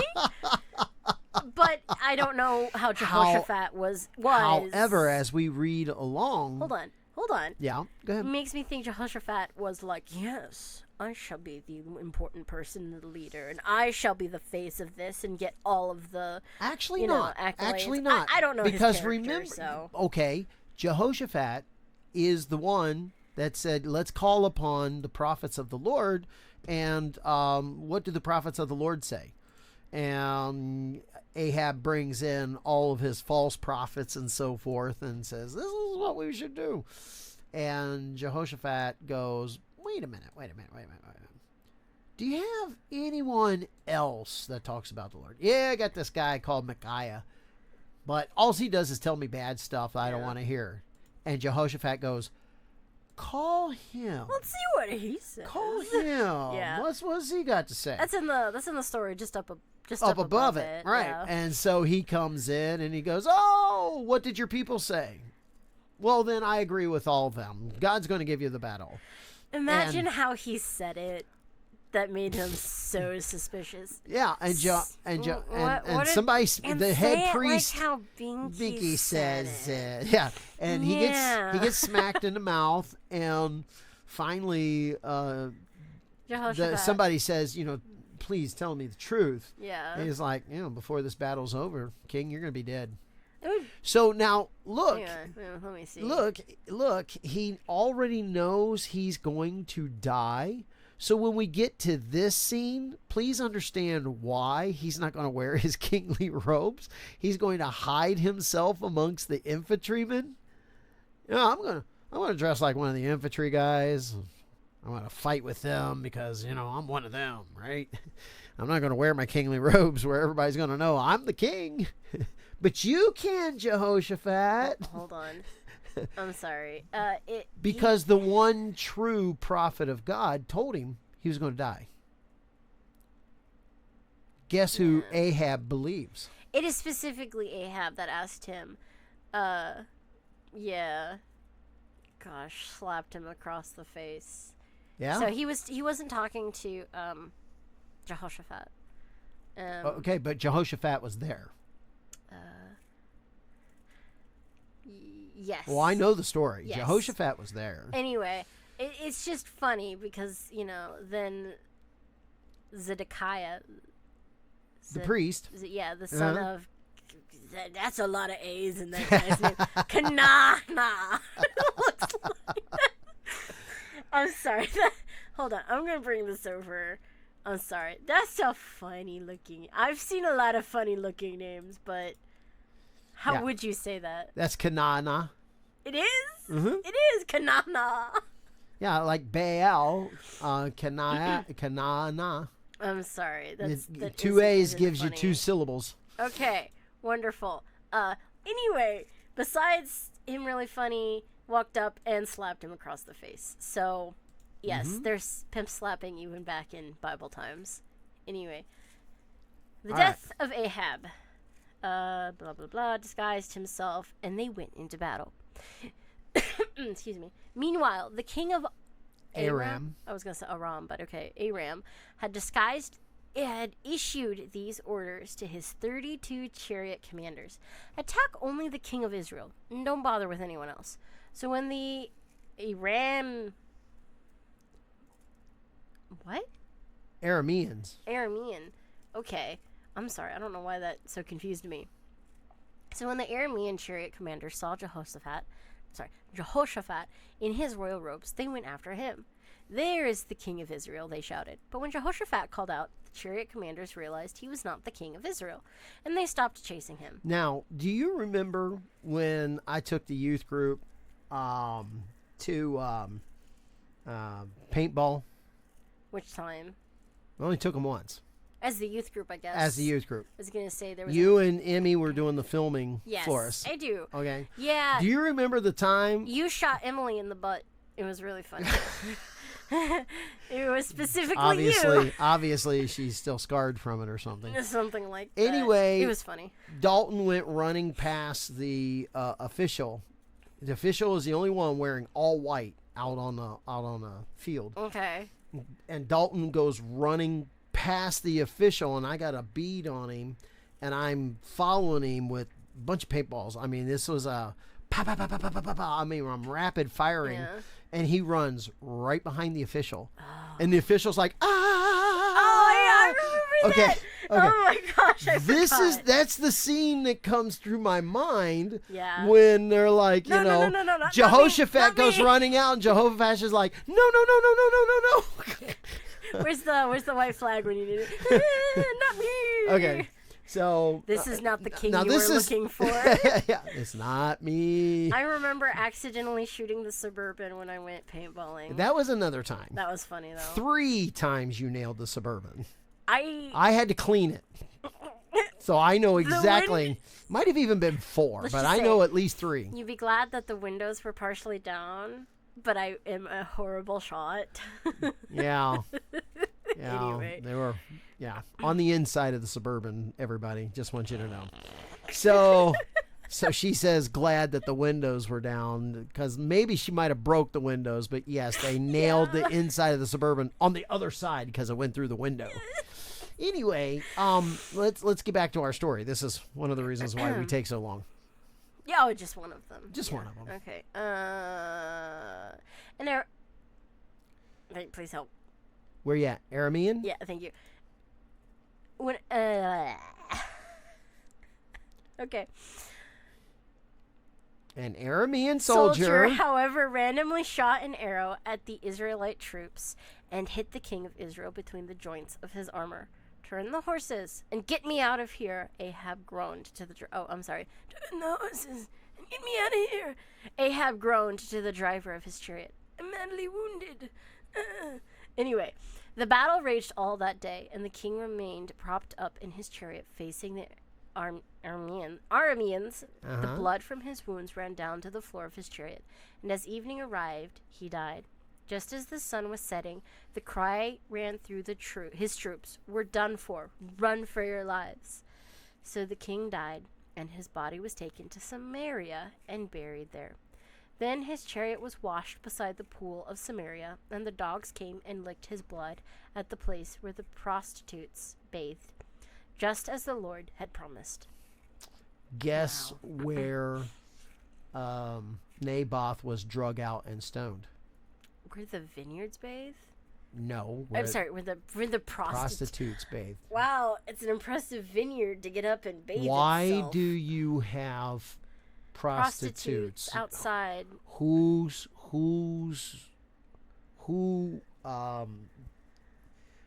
What false god do the prostitutes honor? A lot of them. Yes, but we're told. I would say specifically Baal. Baal. Yeah. Mm-hmm. That's right. Right. Yep. Mm-hmm. Rest of the history. There you go. There you go. Yep. All right. So that takes us to there. Now, the rest of Ahab's family is now in control of Israel. Yeah. Israel being the northern kingdom. Mm-hmm. Okay. His wife, Jezebel, is still around. Isn't it specifically said that she, to stay in power, weds his son? Or, well, let me ask you something. I don't know, sleeps. If she controlled her hubby, mm-hmm. how easy do you think it would be for her to control her son? Mm-hmm. So that's what we're going to take a look at next. Yeah. Now, what ends up happening is Jehoshaphat dies, and down in Israel, Jehoshaphat's son, Ahaziah, I believe, Ahaziah, he is the king, but there is a warrior by the name of Jehu Yeah. who rises, Yeah. and he's in the land. And Jehu, or not Jehu, excuse me, Ahaziah, and I'm trying to think of Ahaz's son's name. I just had it there. It's Joram. Joram. Joram. Ahaziah. Hang on here. Look, it's right there. Yeah. Ahaziah. Okay. Yeah. Or Ahaziah. Ahaziah. That sounds right. There we go. There we go. So they're the two kings of the north and the south, but there's this wild guy by the name of Jehu. Mm-hmm. Now he's come to power, and he's setting a lot of things right. And in the process of all that, Elijah is now gone. Mm-hmm. So we have the story of Elijah, because we're in 2 Kings now. We're skipping ahead quite a bit. Right. And God has sent a fiery chariot to go get Elijah. He's in heaven. And now Elisha is the man. He's the man. Okay. But I don't think he's as bold as Elijah is. Double portion. I was going to say he's got the job. He gets the job done, but I don't know if he's going to be mocking the prophets like Elijah. Right. I mean, Elijah is just bold. Okay. But Elisha is supposed to get a double portion of the spirit that fell on Elijah. So God is twice as strong with him. That's the symbolism that we have. Yeah. So we start with chapter 9. Yeah. So coming over here, very interesting. Jehu, anointed king of Israel. Meanwhile, Elisha the prophet had summoned a member of the group of prophets. Get ready to travel, he told him. Take this flask of olive oil with you. Go to Ramoth Gilead, and find Jehu, son of Jehoshaphat, son of Nimshi. I'm assuming it's Shai. Call him into a private room away from his friends and pour the oil over his head. Say to him, this is what the Lord says. I anoint you to be the king over Israel. Okay. I'm sorry. Open the door and run for your life. Okay. So now what I want you to see is that is not Elisha who's doing this, running for his life. It's one of his underlings. This sucks. I was like, how did he get chosen for this job? That one. He's got good legs. He's probably a good. So, can you tell me why there's morning runs every time we do our after our prayers? So why is Elisha having us run? I want you to come back alive. That's why. Yeah. Okay. Yeah, right. So keep going. So the young prophet. He wasn't an old one. Well, yeah. That's important. It is. Did as he was told and went to Ramoth Gilead. There you go. When he arrived there, he found Jehu sitting around the other army officers. I have a message for you, Commander, he said. For which of us? Jehu asked. For you, Commander, he replied. So Jehu left the others and went into the house. Then the young prophet poured the oil over Jehu's head and said, this is what the Lord, the God of Israel, says. I anoint you king over the Lord's people, Israel. You are to destroy the family of Ahab, your master. In this way, I will avenge the murder of my prophets and all of the Lord's servants who were killed by Jezebel. So, who does that include? Naboth. Yeah. Okay, keep going. The entire family of Ahab must be wiped out. I will destroy every one of his male descendants, slave and free alike, anywhere in Israel. I will destroy the family of Ahab as I destroyed the families of Jeroboam, son of Naboth, and of Baasha, son of Ahijah. Mm-hmm. I didn't get all those just fine. Wonderful. I can't get Aram. Anyway, dogs will eat Ahab's wife Jezebel and the plot of land at the plot of land in Jezreel. And what is the plot of land? It just says at the plot of land in Jezreel. Place that I design. The place of my choosing. That's how that's interpreted. It's just in Jezreel where I choose. Mm-hmm. Okay. And no one will bury her. Then the young prophet opened the door and ran. Can you imagine that? Like, you, I Commander, find I this- need to talk to you. I find this to be funny. I really, really do. Oh, my God. Can you imagine the fear and trembling that this kid has, okay? It's like, you have been chosen for this job. Who? Me? Yes, you. Go and do You, this, Dr. Joe my faithful servant. Right. And by the way, when you're done, run! Can you imagine him telling Elisha, and Elisha's like, yes, Lord, okay. And then stops and goes, wait, now how am I going to tell him? And then all in pomp and circumstance, this young prophet comes in, and he just, in all seriousness. Mm-hmm. And when you're done, open the door and run. Right, because if you just say run, like, Doesn't where am I one of them, running to? wait a minute, doesn't one of them say for your life? Yeah, Elisha says, and open the door and run for your life. Not just, run for your life. No. He specifically says to open the door Right. and run. Because you can't run through it, man. Yeah, right. I want you to make it. So as soon as you get done, telling him everything I said, you do. Oh, I got to go. Right. Very, very strange, but very funny at the same time. I love when things are put in modern English. Yeah, Because it just doesn't read this way in the King James. No. Let's just face it. No, it does not. That's like, you, me? Yeah, Yes, you, you. Commander. Okay. Oh, my throat's getting dry. Okay, now let's finish this. Okay. I put this in because I just found this to be so funny. Yeah, it is really funny. There's tons of humor in the Bible. Oh, there is. Yeah. So. All right, down to verse 21. The watchman exclaimed, the messenger has met them, but he isn't returning either. It must be Jehu, son of Nimshi, for he's driving like a madman. Well, that's the whole reason why it said, basically, I don't know how he's going to take this message, and he is a wild man. Yeah. So open the door and run for your life. So I was going to say, he's the kind of person that it's like, look, he'll get it done, but you don't know if he'll kill you in the process of getting it done. It's exactly right. Dang. Exactly right, because you can't judge him. That's humanly. Okay, God knew, but Elisha's instructions is open the door and run for your life. Oh, did I say? Did I say the anointment, the anointing, or your life? I meant the anointing and your life. For those of you who know. All right, let's Okay. go. Quick, get my chariot ready, King Joram commanded. I mean, you're a king. I can't just say it. I have to command it. Of course. Then King Joram of Israel and King Ahaziah of Judah rode out in their chariots to meet Jehu. They met him at the plot of land that belonged to Naboth of Jezreel. King Joram demanded, do you come in peace, Jehu? Demanded. Ooh. Jehu replied, how can there be peace as long as the idolatry and witchcraft of your mother Jezebel are all around us?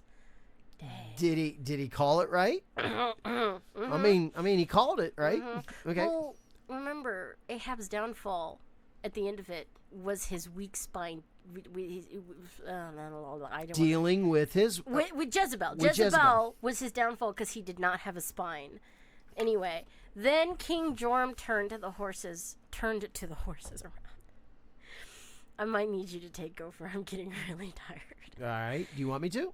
I'm going to take a sip of water and try again. All right. Then King Joram turned the horses around and fled, shouting to King Ahaziah. Treason, Ahaziah.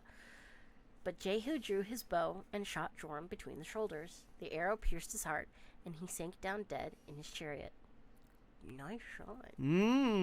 Jehu said to Bidkar, his officer, throw him into the plot of land that belonged to Naboth of Jezreel. Do you remember when you and I were riding along behind his father, Ahab? Guess who was there when Elijah pronounced? The Lord pronounced this message against him. I solemnly swear that I will repay him here on this plot of land, says the Lord, for the murder of Naboth and his sons that I saw yesterday. So throw him out on Naboth's property. Now, Naboth and who? His sons. There it is. Oh, here it is. So throw him out on Naboth's property, just as the Lord said. When King Ahaziah of Judah saw what was happening, he fled along the road to Beth-Hagen. Yeah, Beth Hagen. Okay. Jehu rode after him, shouting, "Shoot him too!" So they shot Ahaziah in his chariot at the ascent of Gur near Ebelim. Grr. Better than her. Yeah. Aaron and her. He was able to go on as far as Megiddo, but he died there. Died at Megiddo. His servants took him by chariot to Jerusalem, where they buried him with his ancestors in the city of David. Ahaziah had become king over Judah in the 11th year of the reign of Joram, son of Ahab. You know, when you stop and think about it, there's a lot more time going on than you realize here. Mm-hmm. Especially when you're like 11 years that Joram was reigning over. Wow. And the Bible is accurate when it gives you those dates. Mm-hmm. The 11th year. Yeah. It's exact. Okay? Yeah. The death of Jezebel. When Jezebel, the queen mother, heard that Jehu had come to Jezreel, she painted her eyelid. How old is she? I really don't know. Now, this is her grown son, so, you know, she's old enough to be a grandma. She...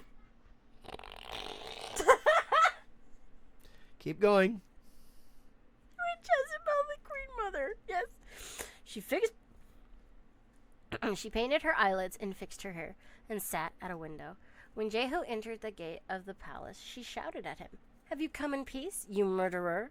You're just like Zimri, not Zimri, who murdered his master." Now, I want some psychology here from a female. I don't get this. What your son has been killed. The king Did she hear that? The king has been killed. He is walking into Jezreel, this big, huge place that has other guardsmen there. And she is in a tower. She can see the army coming. In her mind, it is important that she paints up her face and gets dolled up for Jehu. Oh, yeah. So Duh. what? I mean, that's been her plot armor, not her plot armor. Okay. That's been her manipulation tactic this entire time. You mean her beauty and her body? Well, let's just say if you want to read more about the horrible actions and why I'm gagging as much as I am to know what Jezebel's done is she has used her beauty and sex basically to manipulate and use Ahab, more than Ahab. And right. it is told in the story that she has slept with more than just Ahab to get her way. Well, we're going to have to take a look at the Bible for that. But I will say then maybe this. I'm thinking of the wrong She character. manipulated Ahab, and he didn't have a spine, so let's go there. How did she do it? Did she manipulate him through sex? I don't know. I'd have to go to a deeper dive for that. But I will say this. Here she is, and she's dolling herself up, and here comes Jehu with an army. Yeah. Now I'm thinking, she's been around the state capitol longer than that, right? Yeah. So she's been around the state capitol longer than that. She knows how to handle herself. What would you say? Politically? Politically. Oh, yeah. But that's where that's where her mind goes, is to put on makeup. Well, Get what I'm saying? I'm trying to get inside the mind. What is she thinking? it's a mask. People use makeup for more than... They've used makeup for as long as you'd know as a mask of altering one's appearance. Right. And to make myself look prettier to it. Because she probably... There's a couple different ways that she could be going through her brain. Well, either if I cannot manipulate Jehu because of how good I look... I'm gonna at least get him to take pity on me because I'm a female, and I'm gonna slip out unscathed if I manipulate him good enough to keep me alive. So I gotta figure as smooth. And putting her makeup on is putting a mask on. This is her political prowess. This is who I am when I put this makeup on. This is the mask that I am putting on for manipulation. So tactics. that she can get into the I don't want to psychological mindset Yes. that she, or just mindset yes, that she needs to get be, into. So she's got to put herself there so that Yes. she can be that. Well, with a Wow. person as manipulative as she is and as many masks as she has, there would be physical signs of her having to do that, especially with how often she's used by the demons. And Okay. to put on a different mask Okay. physically Okay. is something that would very much so make sense to do. And it's the same thing as, oh, it's Sunday, or, oh, I'm going to this fancy place. I need to put on a specific set of clothes so that I'm reminded to act a certain way. And I need to put my hair up and makeup on, and it's... So was you sit there the looking pretty. makeup a way of being the politician? Yeah, a mask. And that's why I say a mask specifically. And Sure. Yeah. Absolutely. I Okay, would believe. that's what you see. That's Yeah. enlightening to me. I can't. You've not being never a put fi- on some. I mean, I've got some spare mascara and No, shimmery ain't gonna eyeshadow. happen. Ain't gonna happen. Okay. No, that's interesting because there's obviously a psychology to this because she does it in order to present herself to Jehu. I mean, in a man's way of thinking, I'm seeing an army. I'm presenting myself. How am I going to either survive? I'm looking to survive. Well, it depends on the kind of person that, like, well, obviously Jehu coming after them. You should probably show, depending on the mood he's in, as a man, I would Humility. No, I wouldn't. As a dude, I'm going to show humility or subjugation. Right? Obviously, you're coming in with a bigger army than I've got. Okay. I'm trying to survive, so... I wouldn't think of it like that. It does all. I was like, oh, as a guy, I'd be like, I would show myself in the fact that I'm the king of high honor, but not a haughty type of way, as in I'm coming to you and standing in front of you as a man with a spine.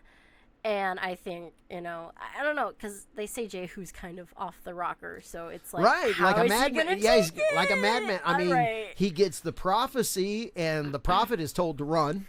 Right. He comes running up the hill like a madman.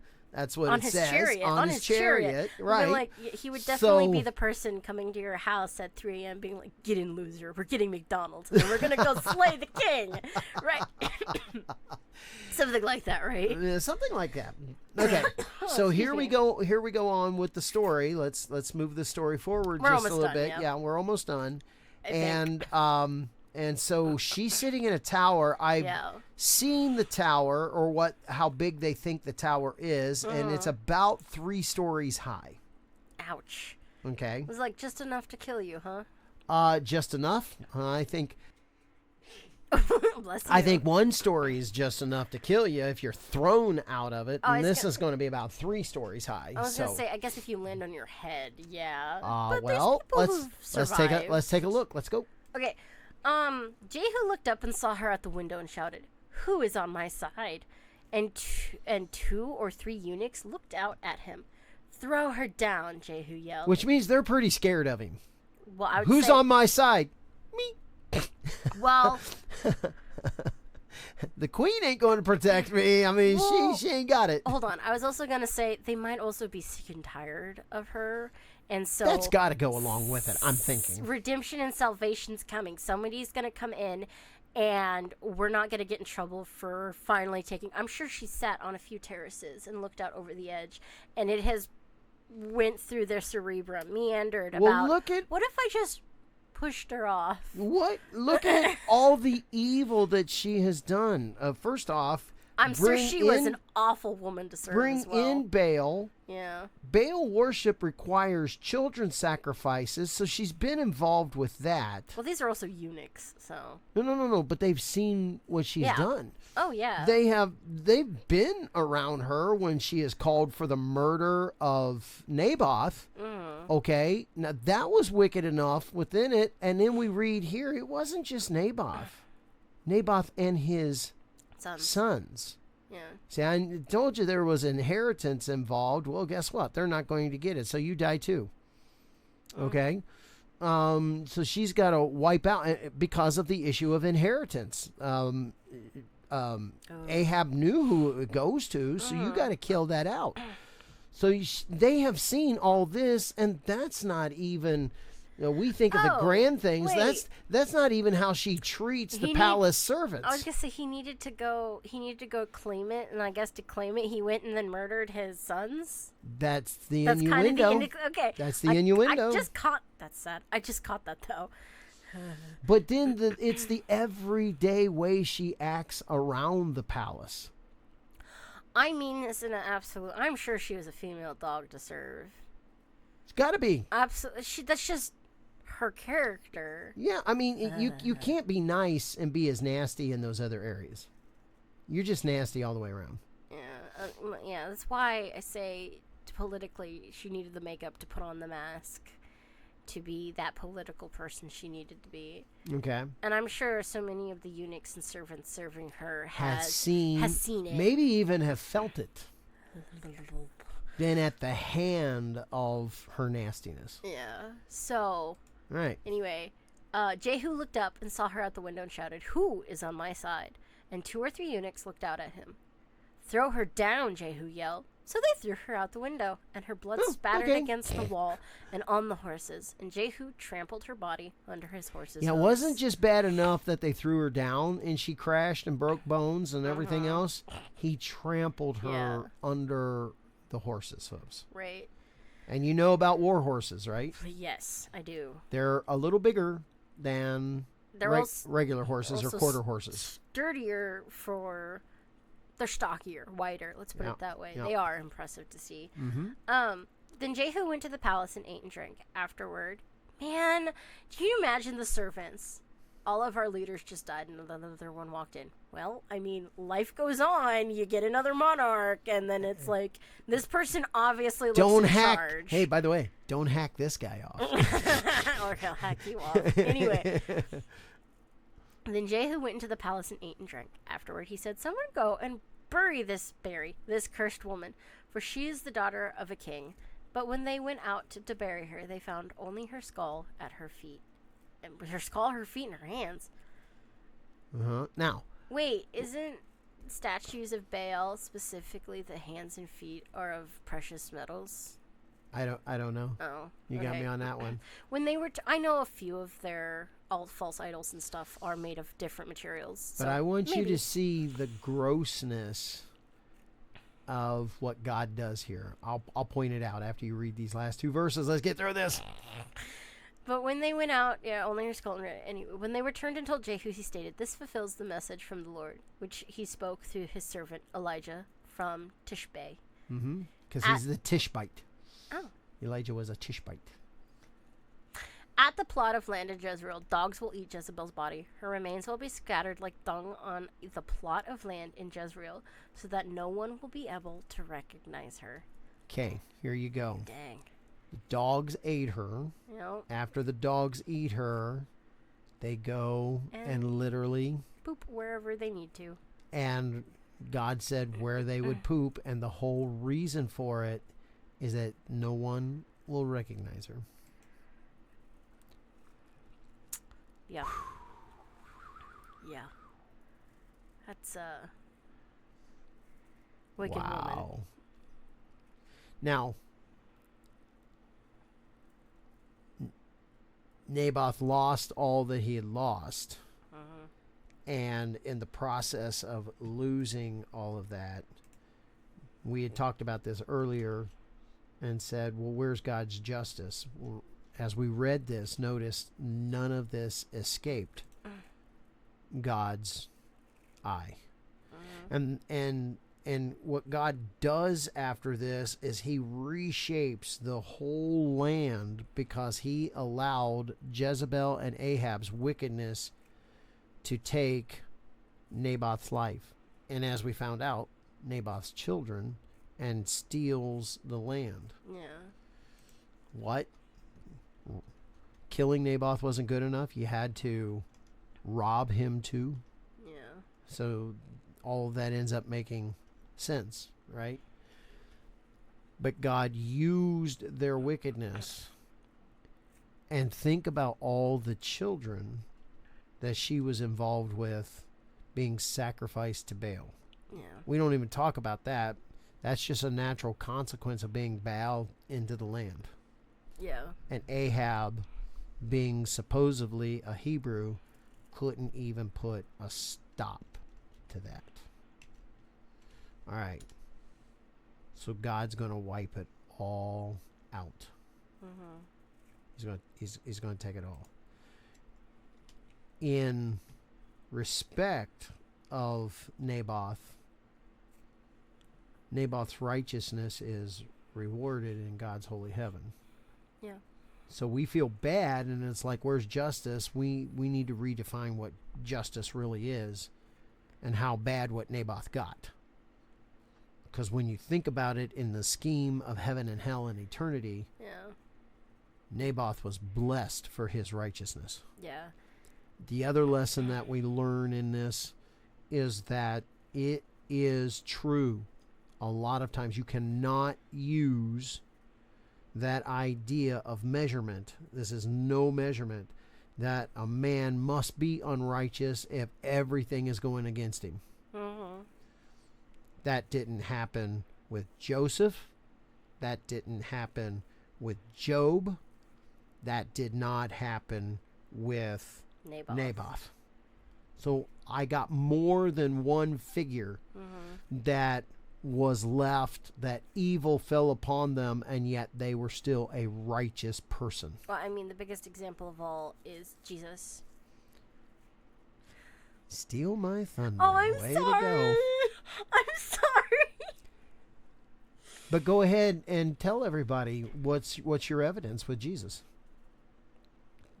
Because Jesus we're coming up lived we're coming up on Easter. Mm-hmm. Jesus lived his life perfectly. He never sinned once. Even though they say Job, Naboth, or Joseph, they say we're never told if they sinned or not, but they're human. So you can say maybe they did once or twice, but they lived after a while and they got older. They lived righteous lives and they did what was right even after all of that. Jesus, we're told, never sinned or broke the law once. And we see all these things of tangible evidence, and we see that it's true, and we see all of that. And if we can believe the Bible in that, then we can believe the Bible in the fact that it tells us that Jesus never sinned once. He was perfect and blameless. And he gave his life willingly in front of a crowd of angry, basically family members, when you consider it the fact that they're all related some way, shape, or another.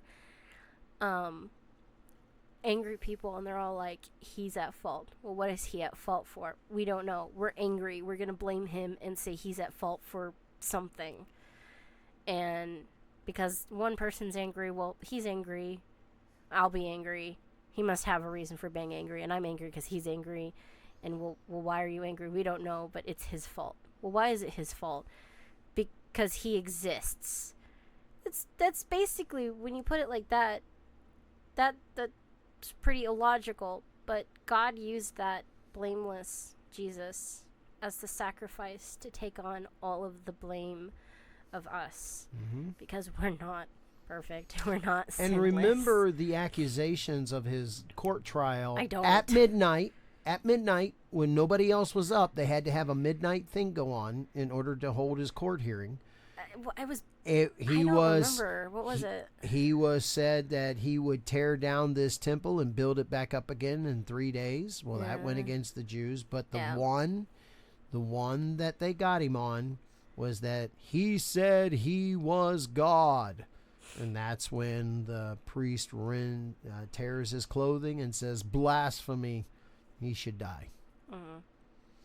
And but the Bible says they're false witnesses. They bring him out. The Jews are not allowed to kill him on himself, so they take him to the Roman government. And one of the things that Pilate says is, after questioning him, I find no fault in this guy. But at the same I find time, no fault in him. And so but they keep he declares him innocent. But they keep revolting, and it's like, okay, literally, I'm here. I need to keep the masses sated. Yep.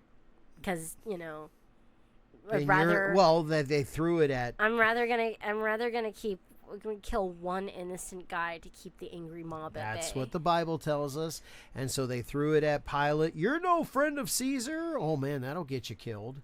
As the governor, being there for there's Caesar. already been proven that they have a bunch of false testimonies against this one guy that the Pilate has found innocent, right? And so if they're willing to yell at him that he's a traitor, then they're willing to turn in Pilate as a false witness, falsely witness against Pilate in order to turn him in.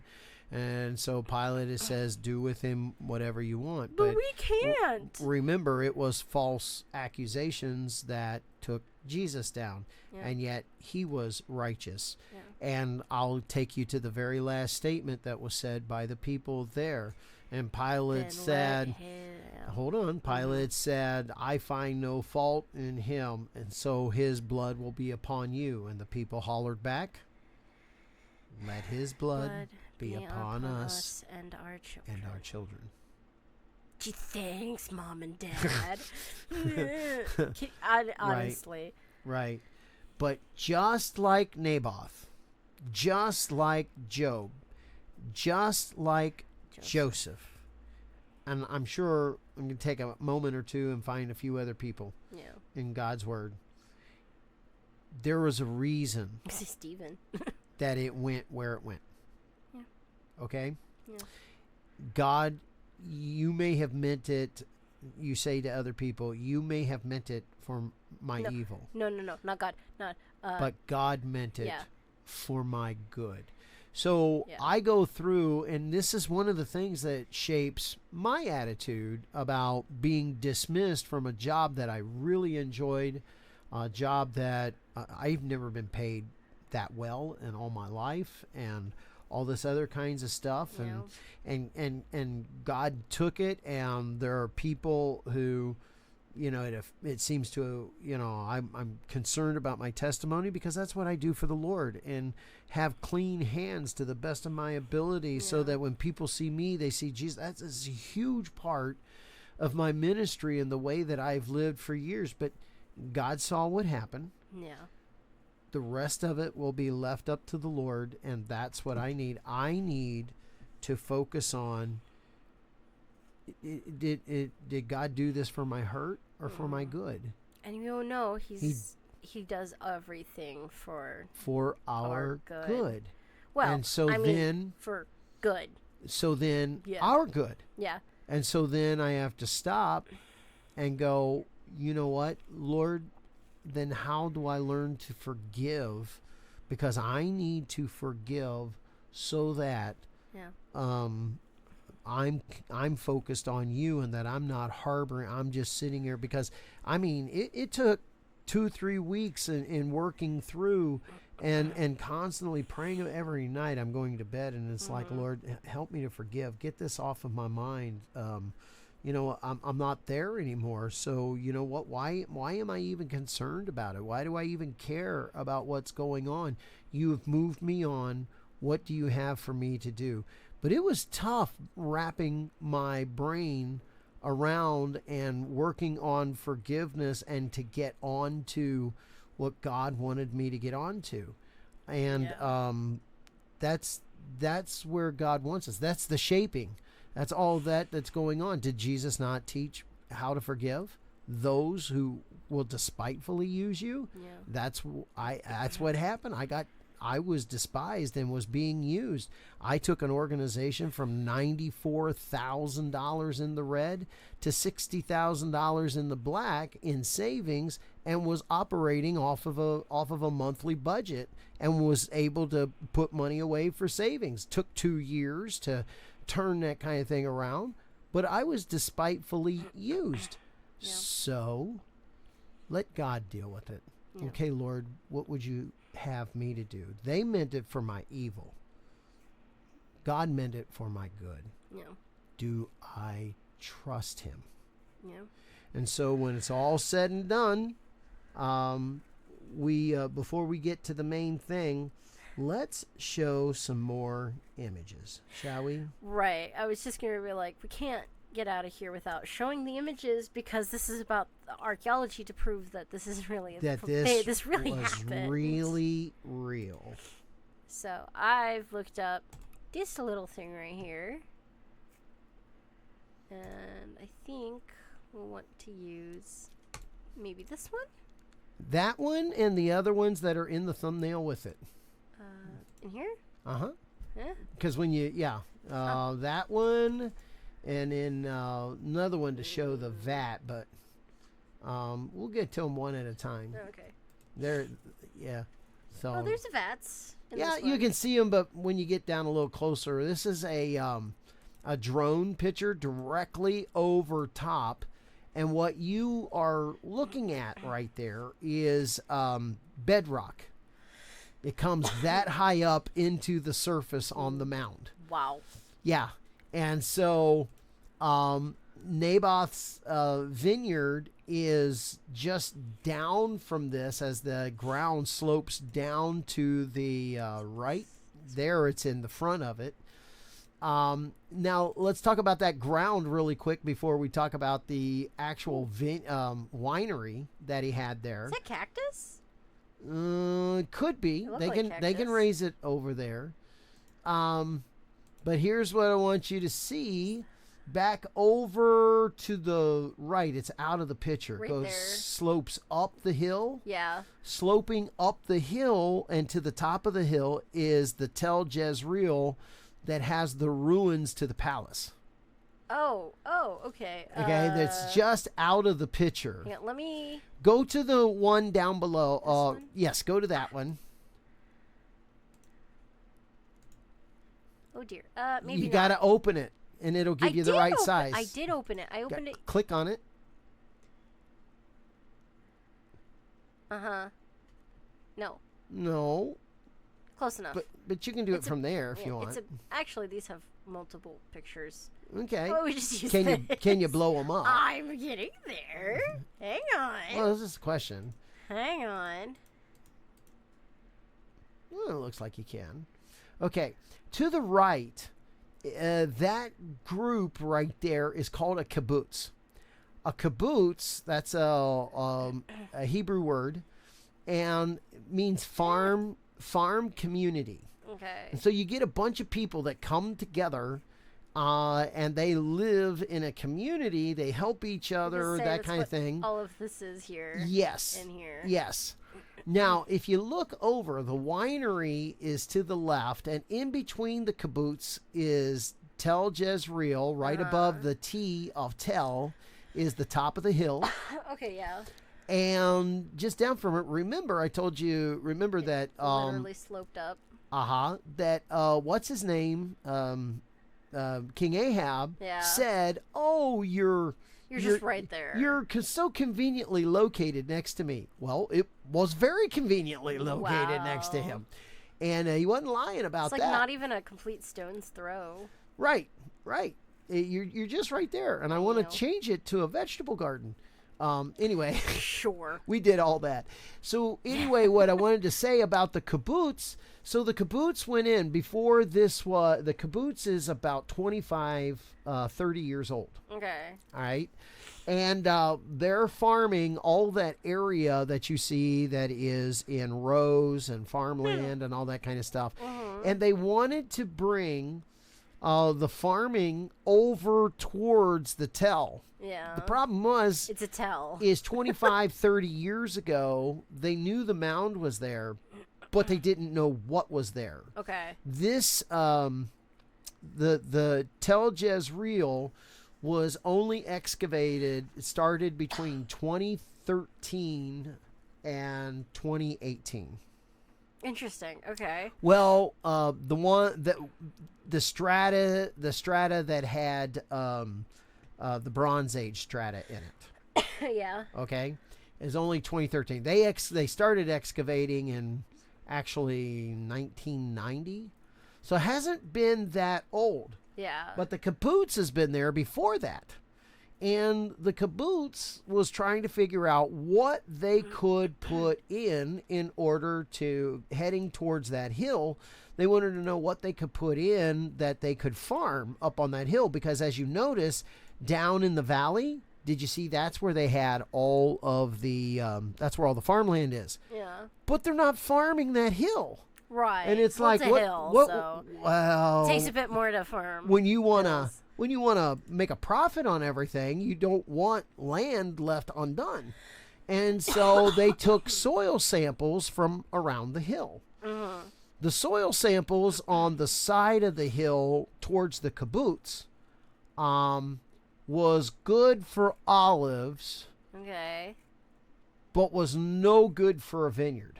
Okay. In fact, you couldn't, in their words, you can't grow a vineyard in there. Okay. Now, they thought it was that way all the way around, because you think about it, if I can't grow a vineyard in there, Why would you? Why be able would to you do it? Grow vineyard elsewhere. but directly on the other side of the tell, where the wine, Right, so right they took over a soil, here. they took a soil sample, and they're like, oh, you could grow one over there. Interesting. And they're like, really? So they left that set as it was. They've known that for the past 30 years. Notice they haven't grown anything up there. Right. And so then there started becoming the excavations and all that came along. And then the excavation into the Bronze Age happened at 2013 to 2018. And that's the time of Ahab. And they're like, oh, we found Ahab's palace. Now, there's a real interesting way that they do excavations in Israel, and that is when they go and do an excavation, they have a season for it. Yeah. And so they do it for X amount of months. That's all that they get to do, and then you let it go. And I say that because you can go and look at different videos of people who have gone there and looked at it during the excavation, and you'll see weeds all over the place, and it's like, they're not excavating here right now. Nope, they're probably not, which is the reason why you're able to be there. Yeah, because when they're excavating it, it's a quarantine. It's type of zone. yes, a rope goes all around it, and get out of here. Stay away. Stay away. And so they have seasons for doing that.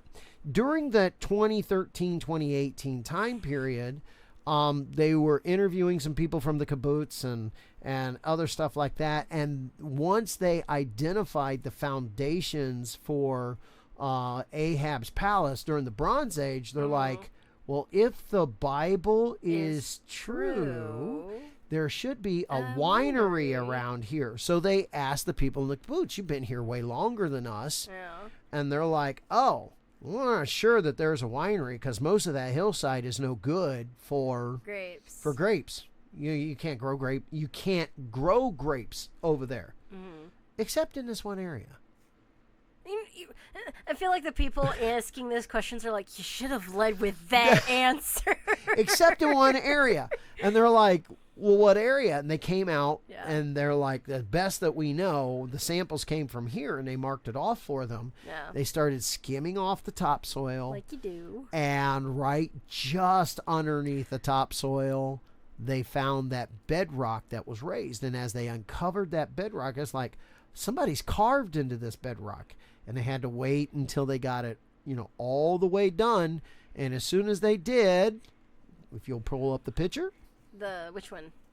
Either one? Either one. This one?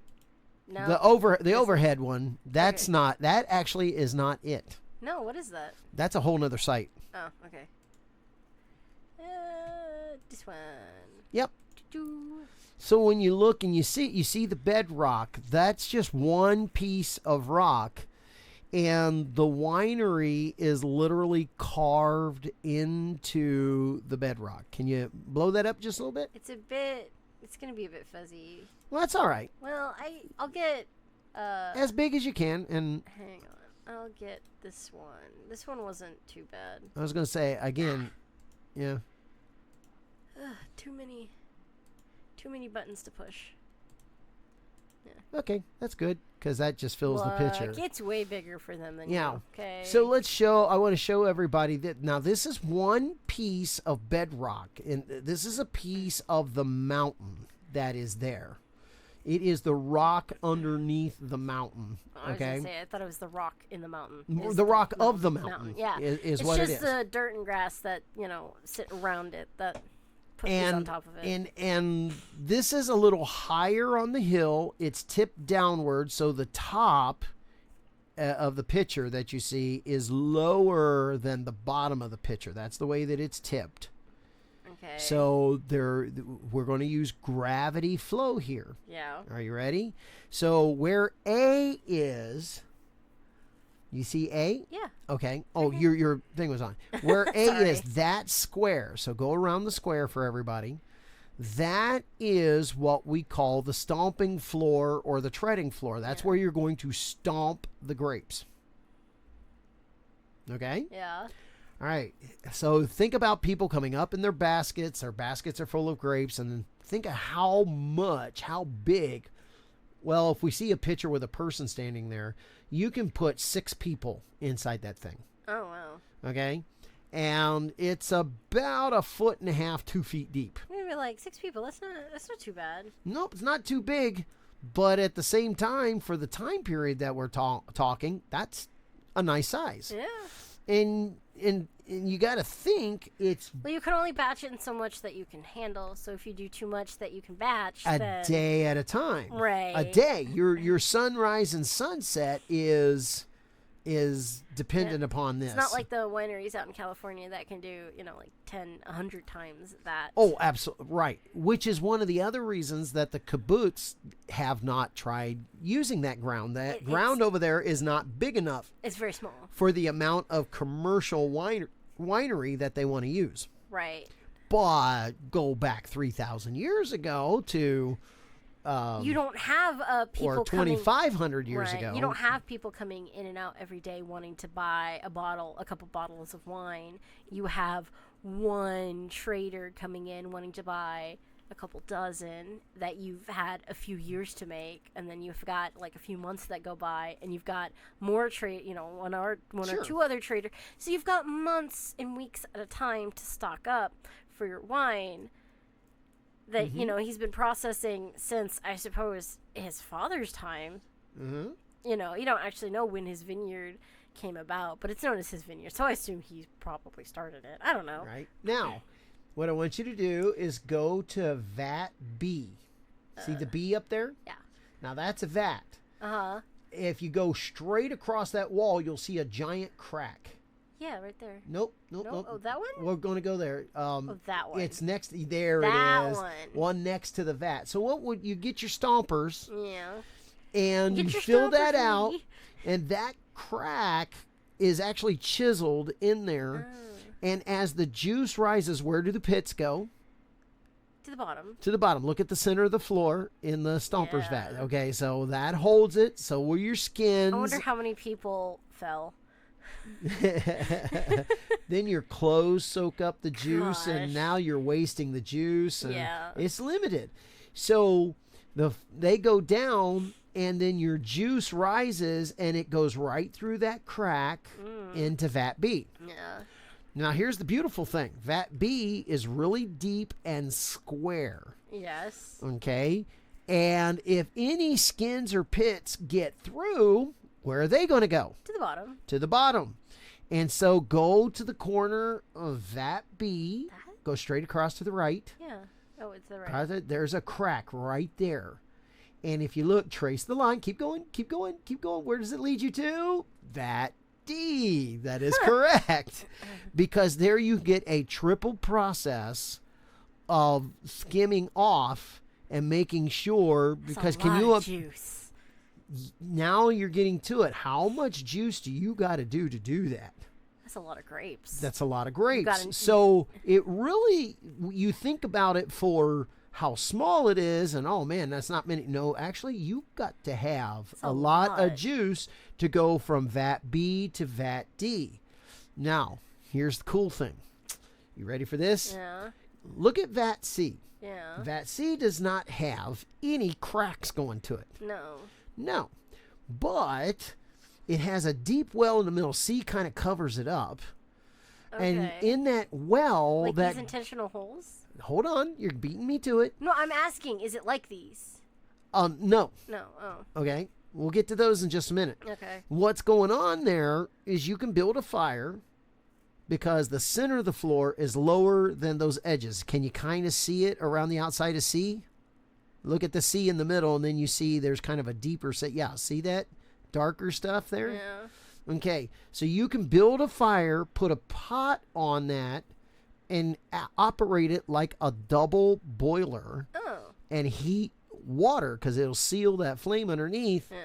Those holes in the front Yeah. hold jars. Oh. All the holes in there hold jars. Interesting. But the reason for so many holes is dependent on grade A, grade B types of grapes. Okay. All right. So if you're running different things, how do we get it? And so B starts a lot of you do separation from the stomping floor over to B, but you get even more separation over to D. And the point of that separation is you are starting the alcoholic process. Fermentation. Thank you. The fermentation process by the time it gets over to D. Mm-hmm. By the time you get over to, you see C, they want to be able to make wax rings for your jars that are sitting right there in front. You fill the jars, but your wax is right there, and all you have to do is just pour it over. Yeah. And you got your jars sealed, but the fermentation process has already started. Yeah. That's a winery. That's cool. And how did they know how to do this all the way back then? Because I thought people back then were just stupid. Oh, don't even get me started. Look, we had the building blocks of life from the very beginning. This is not a statement. I need to get going. So, moving right along. So the other things that are in there that we don't know, if you want to pull that back over one more time, what we don't know is all the other jar size holes. Why are they there? We know the basic stuff, but we don't know that. And then last but not least, go to the highest point of the bedrock, Over here? which is at the very bottom. Yeah. And you'll see a section that's carved out. What does that look like to you? A ramp? Well, it doesn't go down. It's flat. Okay. What does it look like to you, though? Just a platform. Or a bench? Yeah. For the stompers? I was going to say, it looks like that's where the stompers should have gotten in at, right? Yep. Like, it coming in and out on this direction right here. Well, yeah. Yeah, the stompers come in. That looks like a step right there. The stompers come in, and that is a bench for the stompers or the other workers that are working up there. Yeah. So there you go, complete winery, complete with a workman's bench, Oh my and gosh. yeah, isn't that cool? That is really And cool. we know that by the definition, we have found where the palace house was. We know where the foundations are. We even know where one of the towers were. The question is, there's probably more than one tower. Yeah. Was that the tower that she she was was thrown thrown out of? Maybe. You know, maybe. And so, Well, you gotta say is that it obviously shouldn't be too tall because Jehu and her were able to yell at each other from it. yeah, three stories, not bad. Yeah. Okay, so you're talking about 16, 3 times 8, 24 That's not too feet up in bad, the yeah. air, something like Yeah. that, between 16 and 24 feet. We know that, so we know where the towers are. We know that his vineyard was so close. That was the whole point of the It was selling point. Literally touching the wall. Okay, so it's just right there. And we also know, and this is the beautiful part of the science, we also know about it being Naboth's because you can't grow grapes anywhere else but right there. That is incredible. And they have for sure known that it was Ahab's palace. Yes, that's Tel Jezreel. Yeah. We know that. So And so for our listeners all the way around, let's make our first application as we get ready to go for the main thing. Are you ready? yeah. Here we go. Main thing. Yeah, the main thing. What do you want to say the first application is? The first application is the verification that right here God did this. It shows you all the truth. It's literally, last week we talked about God putting the truth in human flesh, and 3,800 years later, you actually have flesh that is a testimony of God. Pharaoh and Pharaoh's son. Yeah. This week, we are literally looking at stone, where God in bedrock, not just stones that can be moved around, bedrock. It's still there. It's still there. And to me, that's kind of one of God's gracious ways to remind us about Naboth, that he's not forgotten. Yeah. In fact, Naboth, I see your work. And I don't know if you knew it or not, but when I had you put that winery in bedrock, it was because I wanted people to remember you, so that you're not forgotten. You're not alone. And that people understand how things work. So that's the first thing, that this story is true. And then all the rest of those stories around the region that we talked about, guess what?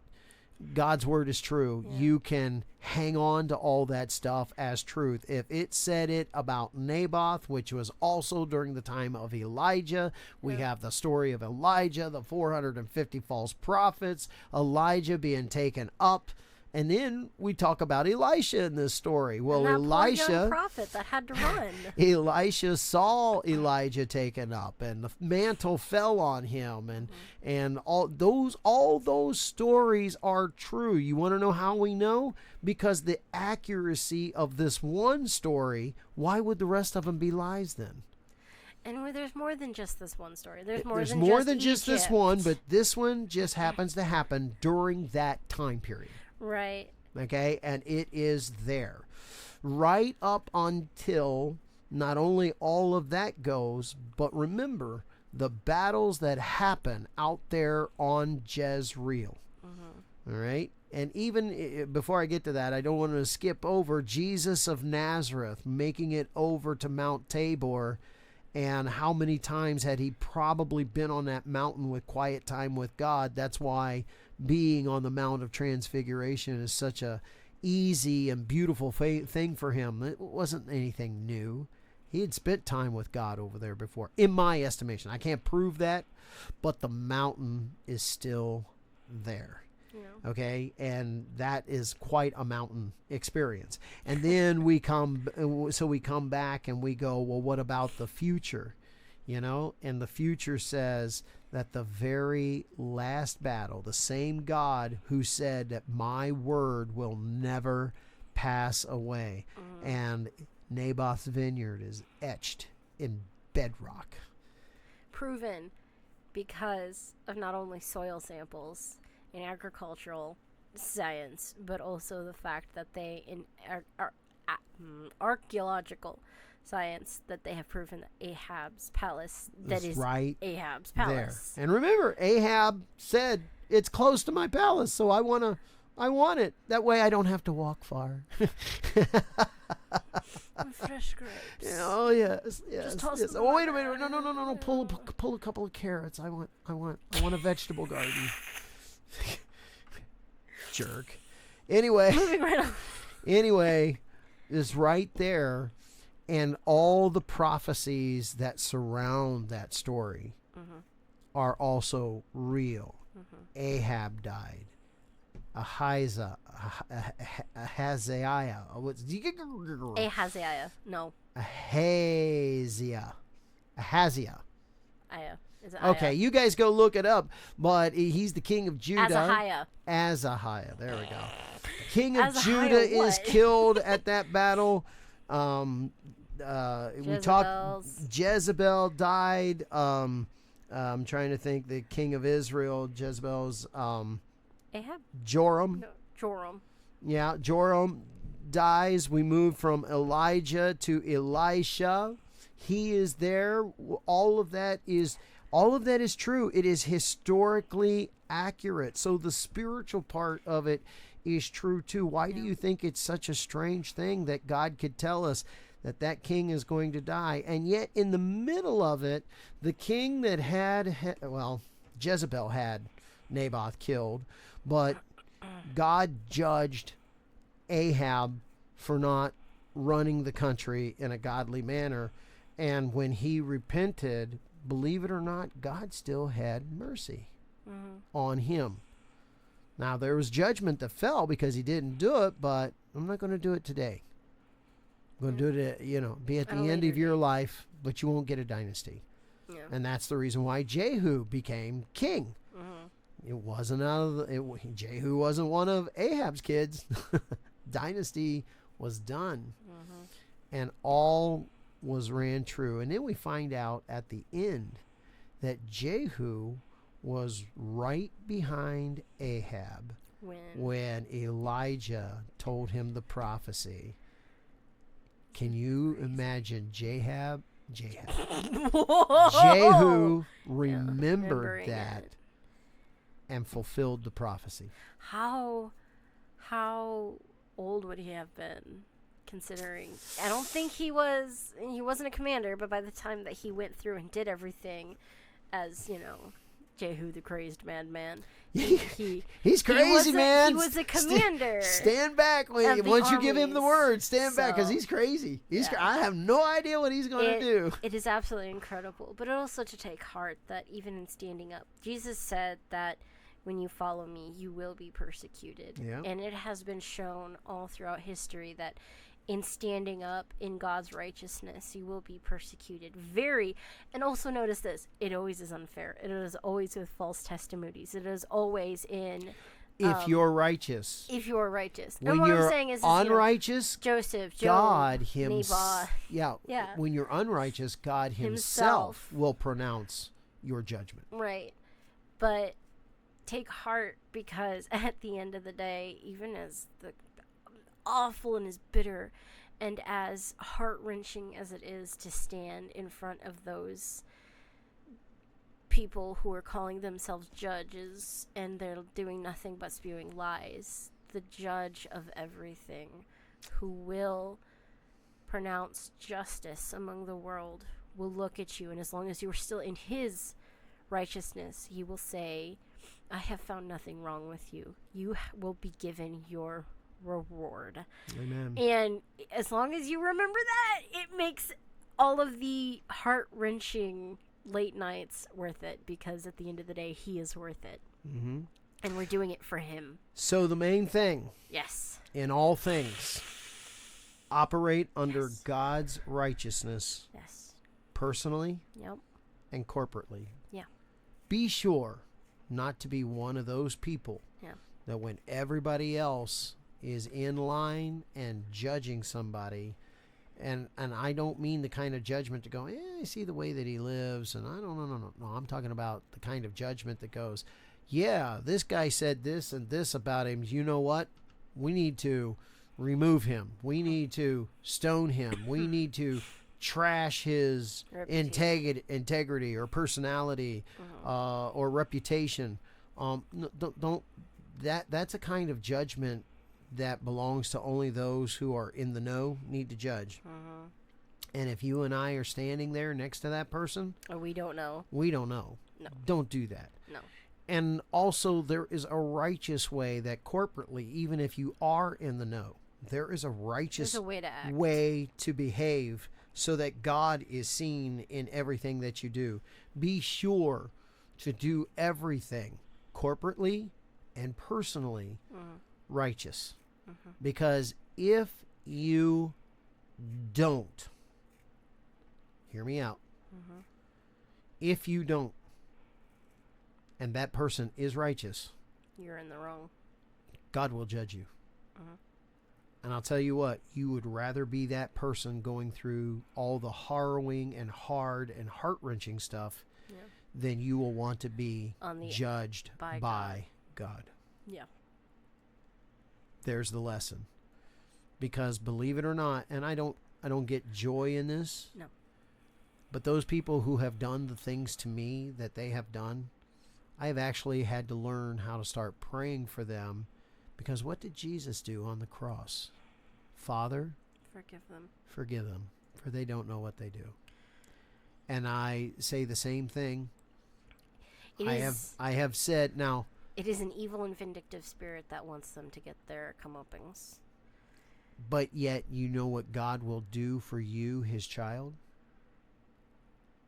you will get justice. Yeah. It may not be, just like with Naboth, it may not be when the you're justice alive. at the time or when you're getting, but you will get justice. Yeah. My Bible tells me Yeah. that he is the God of justice, Yeah. and you will get justice. So be it, Lord. Yeah. For me, I just need to move on. We have less than an hour to upload this, by the way. And it usually takes more than an hour It to takes upload half a day to upload. Yeah. So it's time for us to get going. Yeah. And the question is, where are you? Hopefully, when it comes time, that you operate in God's righteousness. In God's righteousness, personally and corporately. Yeah. That's all we have for you today. It was, I feel like we kind of went off track just a little bit, but we brought it back around because at the... No, all those things were a part of it because, I don't feel so, but whatever. Oh, no, they are. Because tangible evidence, we gave the evidence for way more things. Maybe I shouldn't have brought those things in. I enjoyed the episode. But for sure. But I did because there's a lot that's going on in the Valley of Jezreel. Yeah. A lot. There's a lot gonna historically. Be a lot more as well. That's where the last battle's going to be, baby. All right. Well, it's good to have you with us today. God bless you. Kay, tell them how they can get a hold of us. You can get a hold of us here on YouTube by commenting down below. You can also, if not subscribed, please do subscribe. It would be absolutely wonderful if you can help support the channel by leaving a like on this video as well. Comment your thoughts, if you have any, about this wonderful thing called tangible evidence for an intangible faith. It is wonderful, and I ever so enjoy it, and so does Dad over on the other side of the computer. If you can support... I love history and archaeology. It is incredibly fun. It's so fun. Anyway, a lot of rabbit holes and a lot of this ways and that. But if you can support us financially, that would be absolutely wonderful. If you can please. Not... That would be a big help. If you cannot, we understand. But if you could support us spiritually with praying, it would be absolutely wonderful. And if you could, please do remember... Baby Natalie. That would be wonderful as well. We would appreciate it. We also have all of our resources down in the description below that we use here, like, Bible Gateway, Blue Letter Bible, Merriam-Webster, all of those things we've got down below. We've got Expedition Bible and Bible Project. Those are great channels that have good truth, history, and Expedition Bible actually takes you there physically to see it over in Israel. Since we're not over there, we can only show you pictures, but he's over there, he can show you videos, and it's incredible. If you want to go check out his channel and leave a like or follow him, he's absolutely wonderful. Highly recommend it. Yes. You can also find us on Instagram, on X, and on Facebook. We'd love to see you guys there, and you can check us out on Sunday. We go live and have Sunday service with a live interactive worship service. But if you can't hit us up on Sunday, then you can check us out any other day of the week. We've got lots of those, like a lot of those. We have like 5 years worth of Sunday services uploaded on YouTube. Things that we were doing before we started podcasting. Right. So there is a lot going on there, but we'd love to see you there, and we'd love to see you just anywhere. So we love you guys. Thank you so much for being a part of this. You guys have a great rest of the day. Hope that this was enjoyable to you. Yeah. All right. Bye, everybody. Bye-bye.